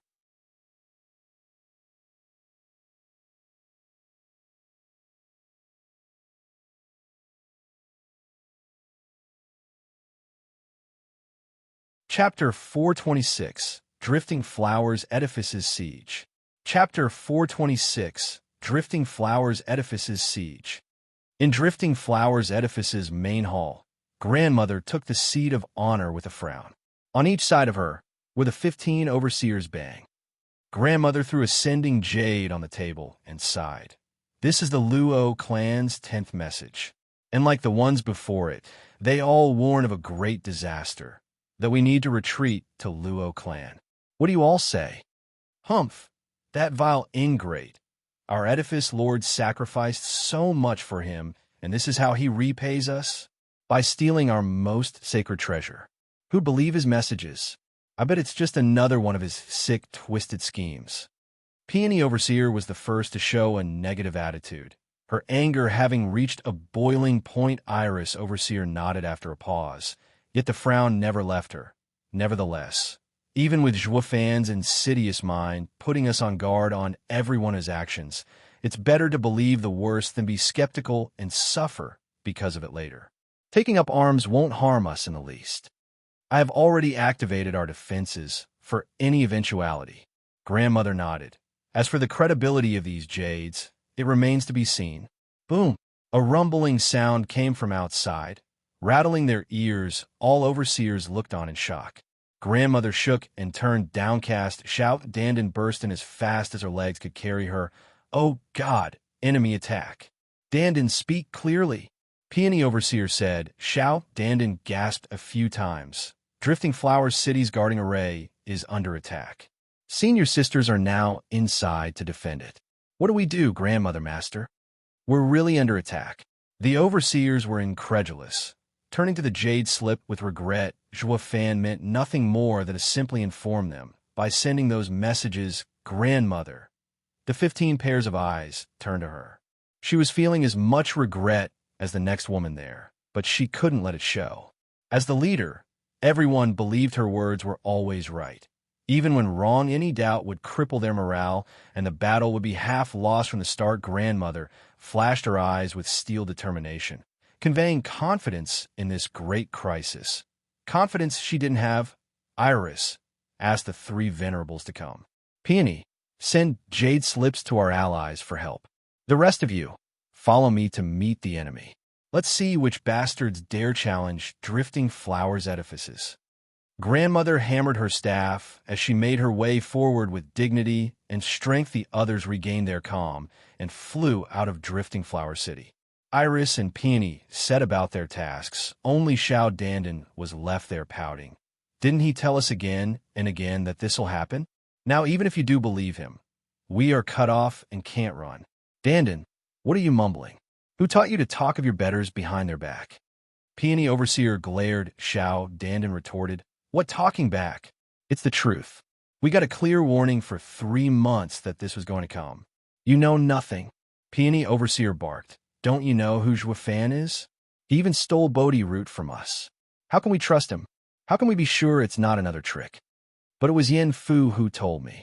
He'd never lie to me." Xiao Dandan was stubborn. Peony Overseer shook her head. "You brat, Yin Fu was never good to begin with. Now that he's with Zhuofan, he's even worse.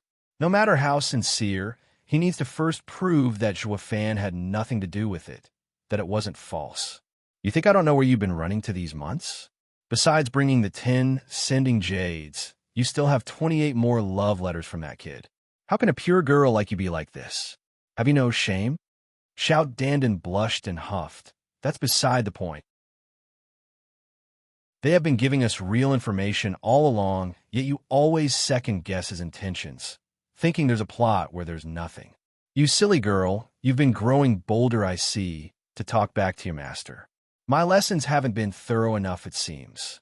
Peony Overseer was at a loss and blushed with shame and anger. Xiao Dandan ran away with Peony Overseer on her heels. Their mission forgotten.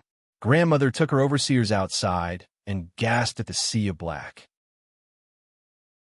Leading the army were Hell Valley, Mary Woods, and Pill King Hall's lord. Against such a lineup, even with the home field advantage, Drifting Flowers Edifice's array would be under immense strain. Gulping, Grandmother grew anxious. The overseers were scared out of their minds.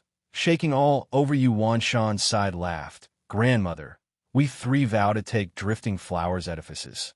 Surrender now. Cease these needless hostilities, and there won't be casualties." Yuan Shan held his head high. Grandmother squinted. "Valley Lord Yu, what's the meaning of this? Have you forgotten Tianyu's laws? The 7 houses are banned from engaging in civil war. Marching towards Drifting Flowers Edifices with such fanfare, His Majesty will hear of this and will exact punishment." Grandmother's speech was full of dignity and logic, but Yuan Shan laughed harder, his mocking gaze thicker. "Old hag, why else would we be here in the first place? It's all by His Majesty's leave." Yuan Shan shouted. "There's no one out there coming to help a bunch of broads. Ha-ha." "What?" Grandmother was incredulous. Keeping the 7 houses in check had been the imperial family's policy since the dawn of the empire. How can they change tactics, letting the land devolve into anarchy? "Impossible," Grandmother refuted. "What crime could we possibly have committed for His Majesty to treat us so, to let you attack us? Ha-ha, old crone, don't play dumb. Who doesn't know of your ties with that wretched spawn Zhuofan? With the mess he made in the imperial palace, he is the nation's #1 criminal. And with your connections, you aren't far behind either." At Yuan Shan's cackle, Grandmother shuddered and sighed. "Zhuofan raised us, and now he crushes us." While Zhuofan was on his power trip, Drifting Flowers Edifices had never been safer.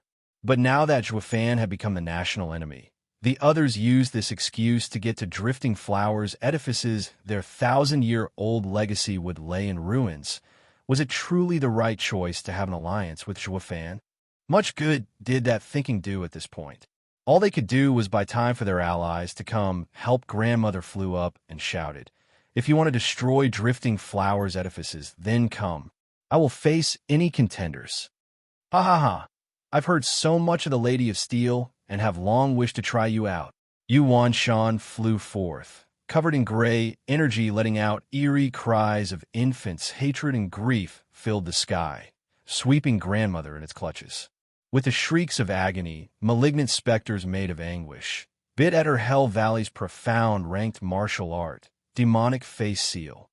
The hearts of the overseers were in their throats. Demonic face seal was a soul attack, creepy and powerful.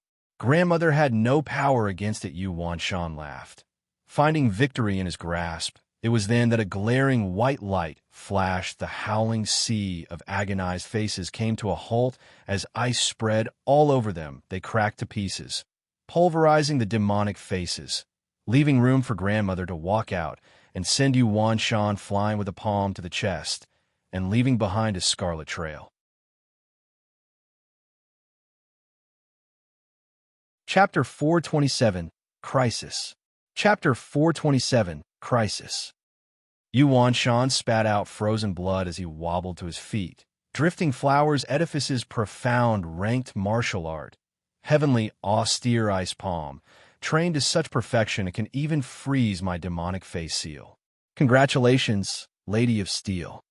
Valley Lord Yu's demonic face seal is too exquisite even for me to take lightly. It's all thanks to decades upon decades of hard work that I had the honor to match Valley Lord Yu's skills. With how grandmother wheezed, looking thin and pale, she wasn't faring much better either. Yuan Shan cupped his hands and withdrew. Yin Bagong laughed, stepping in next. Ha! Grandmother has aged with grace, coming above even the likes of Valley Lord Yu. How about you humor this old man next? Yin Bagong, you lowlife. You just want to take advantage of grandmother having fought a hard battle and being exhausted. You're just picking on the weak. One overseer cursed. Yin Bagong took it all in stride and showed a light smile. That's a little off, my lady. We three houses joined hands just so we don't have to go one-on-one. How does picking on the weak fit here? We just want to duel with grandmother right now, for a bit, instead of starting the assault. We're doing you all a favor. Yin Bagong justified himself, leaving the overseer's speechless. Grandmother let out a cold laughter, her eyes icy. Yin Bagong implied he was giving drifting flowers' edifices leeway, but one thing remained unchanged. In an all-out war, drifting flowers' edifices had the disadvantage, but it wasn't going to fall that easily, not when having a defensive array while grandmother was the pillar of drifting flowers' edifices. With her being dead, the battle would already be over. Even with the array, when there was no one to direct it, defeat was certain. Yin Bagong and company wanted to cut the head and the body would follow. These duels were in fact in their complete favor. The astute grandmother picked up on their little trick right away, but she accepted anyway. The three lords' defeat would have the same drastic effect on the enemy as her death. It went without saying that it would work wonders in cutting drifting flowers' edifices' casualties short and would stall for their allies' support. It really was the best choice in drifting flowers' edifices' current situation. No matter how weak grandmother felt, she had to push on. Just that revulsion at Yin Bagong preaching righteousness always came to her. Both sides are fighting a battle of minds for their own interest. You want to look cool doing it. Yin Bagong, come. Grandmother had an icy air and a smirk. Yin Bagong smiled there, calm and carefree.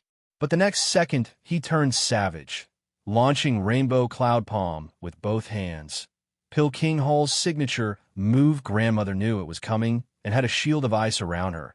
As she went on the offensive, the poison was acidic, but it wouldn't eat through the clear ice that fast. It took no longer than a flash for grandmother to pass through the heavy poison cloud and reach Yin Bagong with a palm strike, watching the icy palm inching towards his chest. Yin Bagong's heart tensed.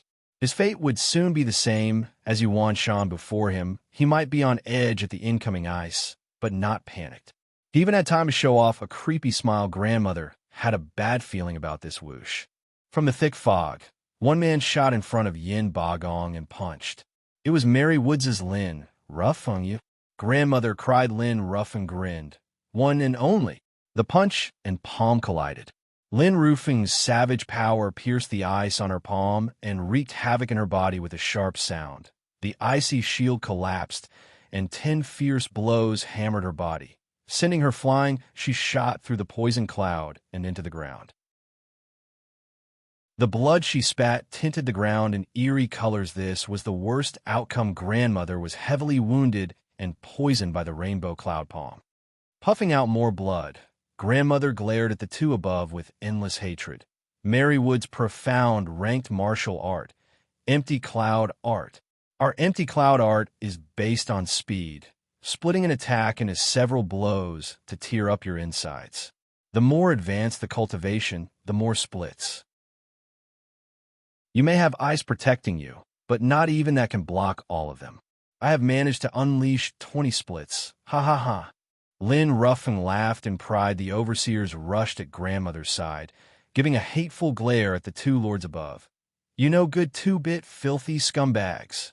Is that how a house lord acts nowadays, stabbing people in the back? Oh no, no, no. Didn't I say that already? This is a coalition of 3 houses. Anything goes. Besides, us two work great together, and we haven't even surrounded you with our forces yet. What's wrong with that? Yin Bagong snickered. The women's eyes spat fire from all the rage boiling in their hearts. Grandmother panted, finding it hard to even speak. Take me back now. Yin Bagong snickered. You won't get away that easy. Attack. Their head is down. It's the perfect moment to take them all down. Understood. The sea of people came in like a tide. The overseers rushed to get Grandmother back to safety. But Yin Bagong's team of 2 was faster, making a sinister strike at the retreating Grandmother, take her out of the picture, and the drifting flowers edifices would follow. The other women rushed to defend her. The overseers stood no chance in front of 2 house lords. They were dead in one blow. Unable to stall 1 second, 2 more turned back to attack. But Grandmother stopped them. Grandmother! They all cried. Grandmother sighed. I won't be able to survive this, but you are the future of drifting flowers edifices. Go withdraw. Let Iris become the edifice lord. I will hold them off. Grandmother, no. They all teared up in sadness. Grandmother barked. You bunch of ignorant girls. How can you not see what's in front? I have to hold them back or we'll all die. Go back and wait. We will get our chance when support comes. Grandmother trailed off. Not even she was certain that drifting flowers edifices could come out alive, but held on to hope. Still the women saw the steel gaze of Grandmother, and despite their distress, they nodded and withdrew to drifting flowers city. Grandmother showed a clear smile, watching them go. Silly girls, take care. Ha ha ha. Chu Bijuan, you should care about yourself first. The 2 closed in, Yin Bagong's creepy voice reaching her ears. Grandmother had a cold smile, her mind set. Humph, Yin Bagong, Lin Ruffum. As long as there's one breath left in this body, you will never tread 1 step in drifting flowers edifices. Grandmother flew high at the 2. The 2 met her fearlessly. She had the Lady of Steel moniker, but with how downtrodden she was from that last blow, they wouldn't qualify as house lords if they backed off now with a bang. The 2 sides clashed. The shock wave turned everything around them to dust.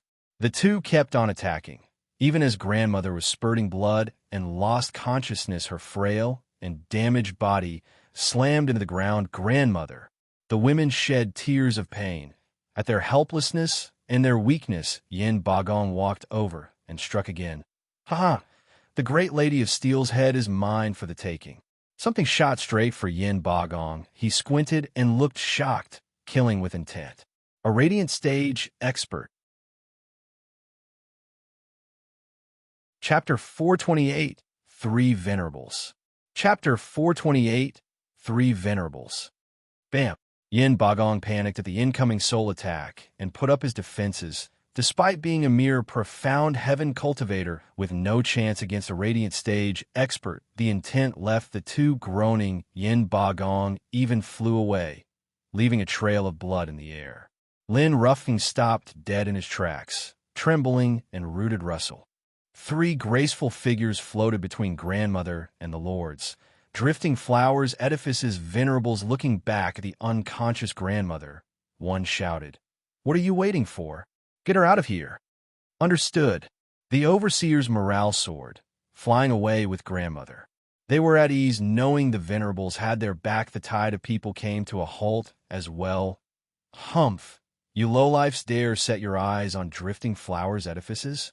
The venerables faced the thousands with angry rebuke. Yin Bagong barely stood his ground, pale and weary, yet not a trace of fear.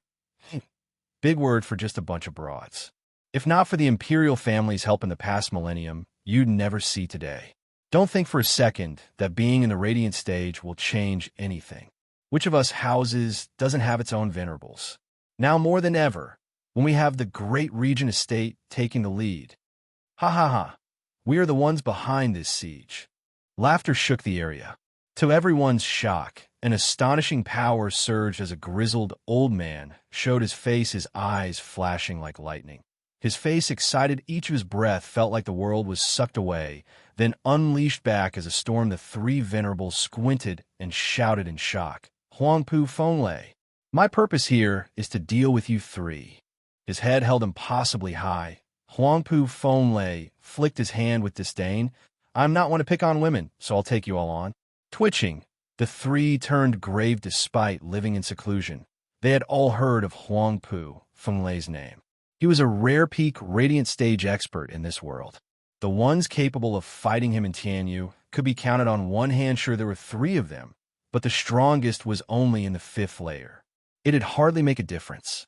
But as drifting flowers edifices venerables, having enjoyed its resources for decades, they weren't about to flee in the face of danger. They were women, but they were principled, even more so than some men, with a deep breath to steady their nerves.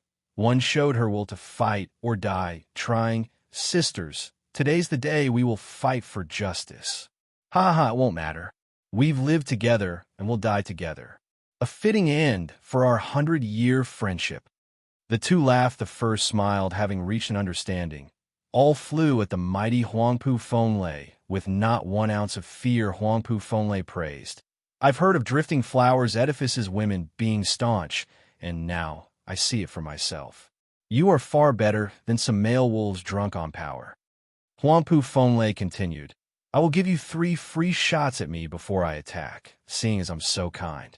Begin. Umph. Thank you for your consideration, sir. We're happy to accept. Huangpu Fenglei was tough, and the three were not fools.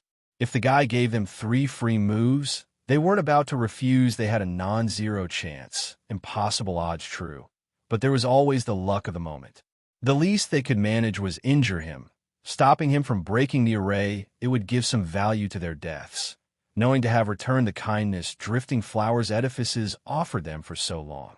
With one less warrior on the enemy's side, drifting flowers edifices' chances would rise. The three turned solemn, each taking a direction and making a sign. The wind picked up, and the yuan qi surged. A white mist formed between the three, linking them and feeding off each other's strengths. To their very peak of power, an ice phoenix took form between them, 300 meters large and shrieking. Huangpu Fenglei's brow shuddered.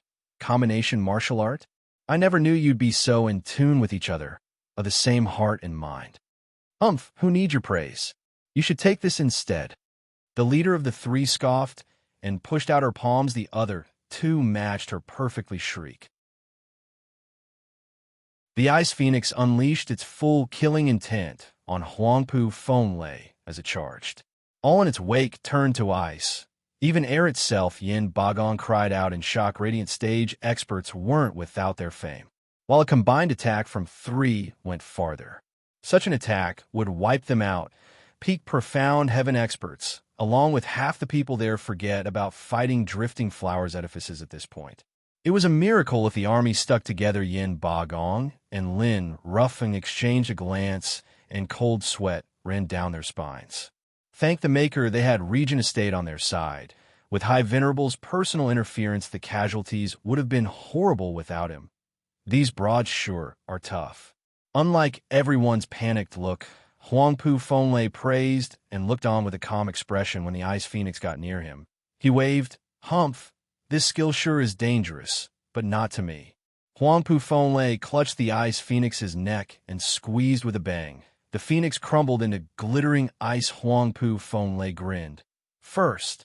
The ice fragments released an unbearable coldness, unleashing a frosty wave straight towards Huangpu. Fenglei swallowed him in its midst, leaving behind nothing, not even Huangpu Fenglei's body, just a sparkling human-sized ice sculpture, high venerable. Everyone cried with Huangpu Fenglei getting done in from the three hags' attack. How would the rest fare? Amidst their anxiety and fear, cracking sounds revealed the breaking of the sculpture with a bang to finish. Huangpu Fenglei was revealed in all his glory with a manic laughter. Who knew such an attack hid an even stronger one? Ha ha, how amazing. Not that it did any good to the likes of me. High Venerable is invincible. The crowd cheered whooshes sounded as the three venerables flashed right in Huangpu Fenglei's face. Huangpu Fenglei, we knew this attack won't work, so we prepared a little something. The leader shouted, the other two also yelled, and their fingers formed a sword profound ranked martial art, Dark Heaven Finger. Huangpu Fenglei gave his all to resist this time around.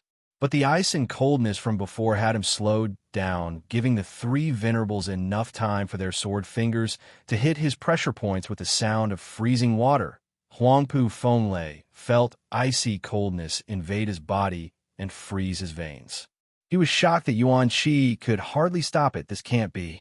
With his power, not even these three together could freeze him. Yet now, Huangpu Fenglei turned grave, and doubt sprouted. His fists clenched and body shuddered. You're tuning in to the Warrior Lore YouTube channel. Don't forget to subscribe and join us on this journey to catch the most captivating stories.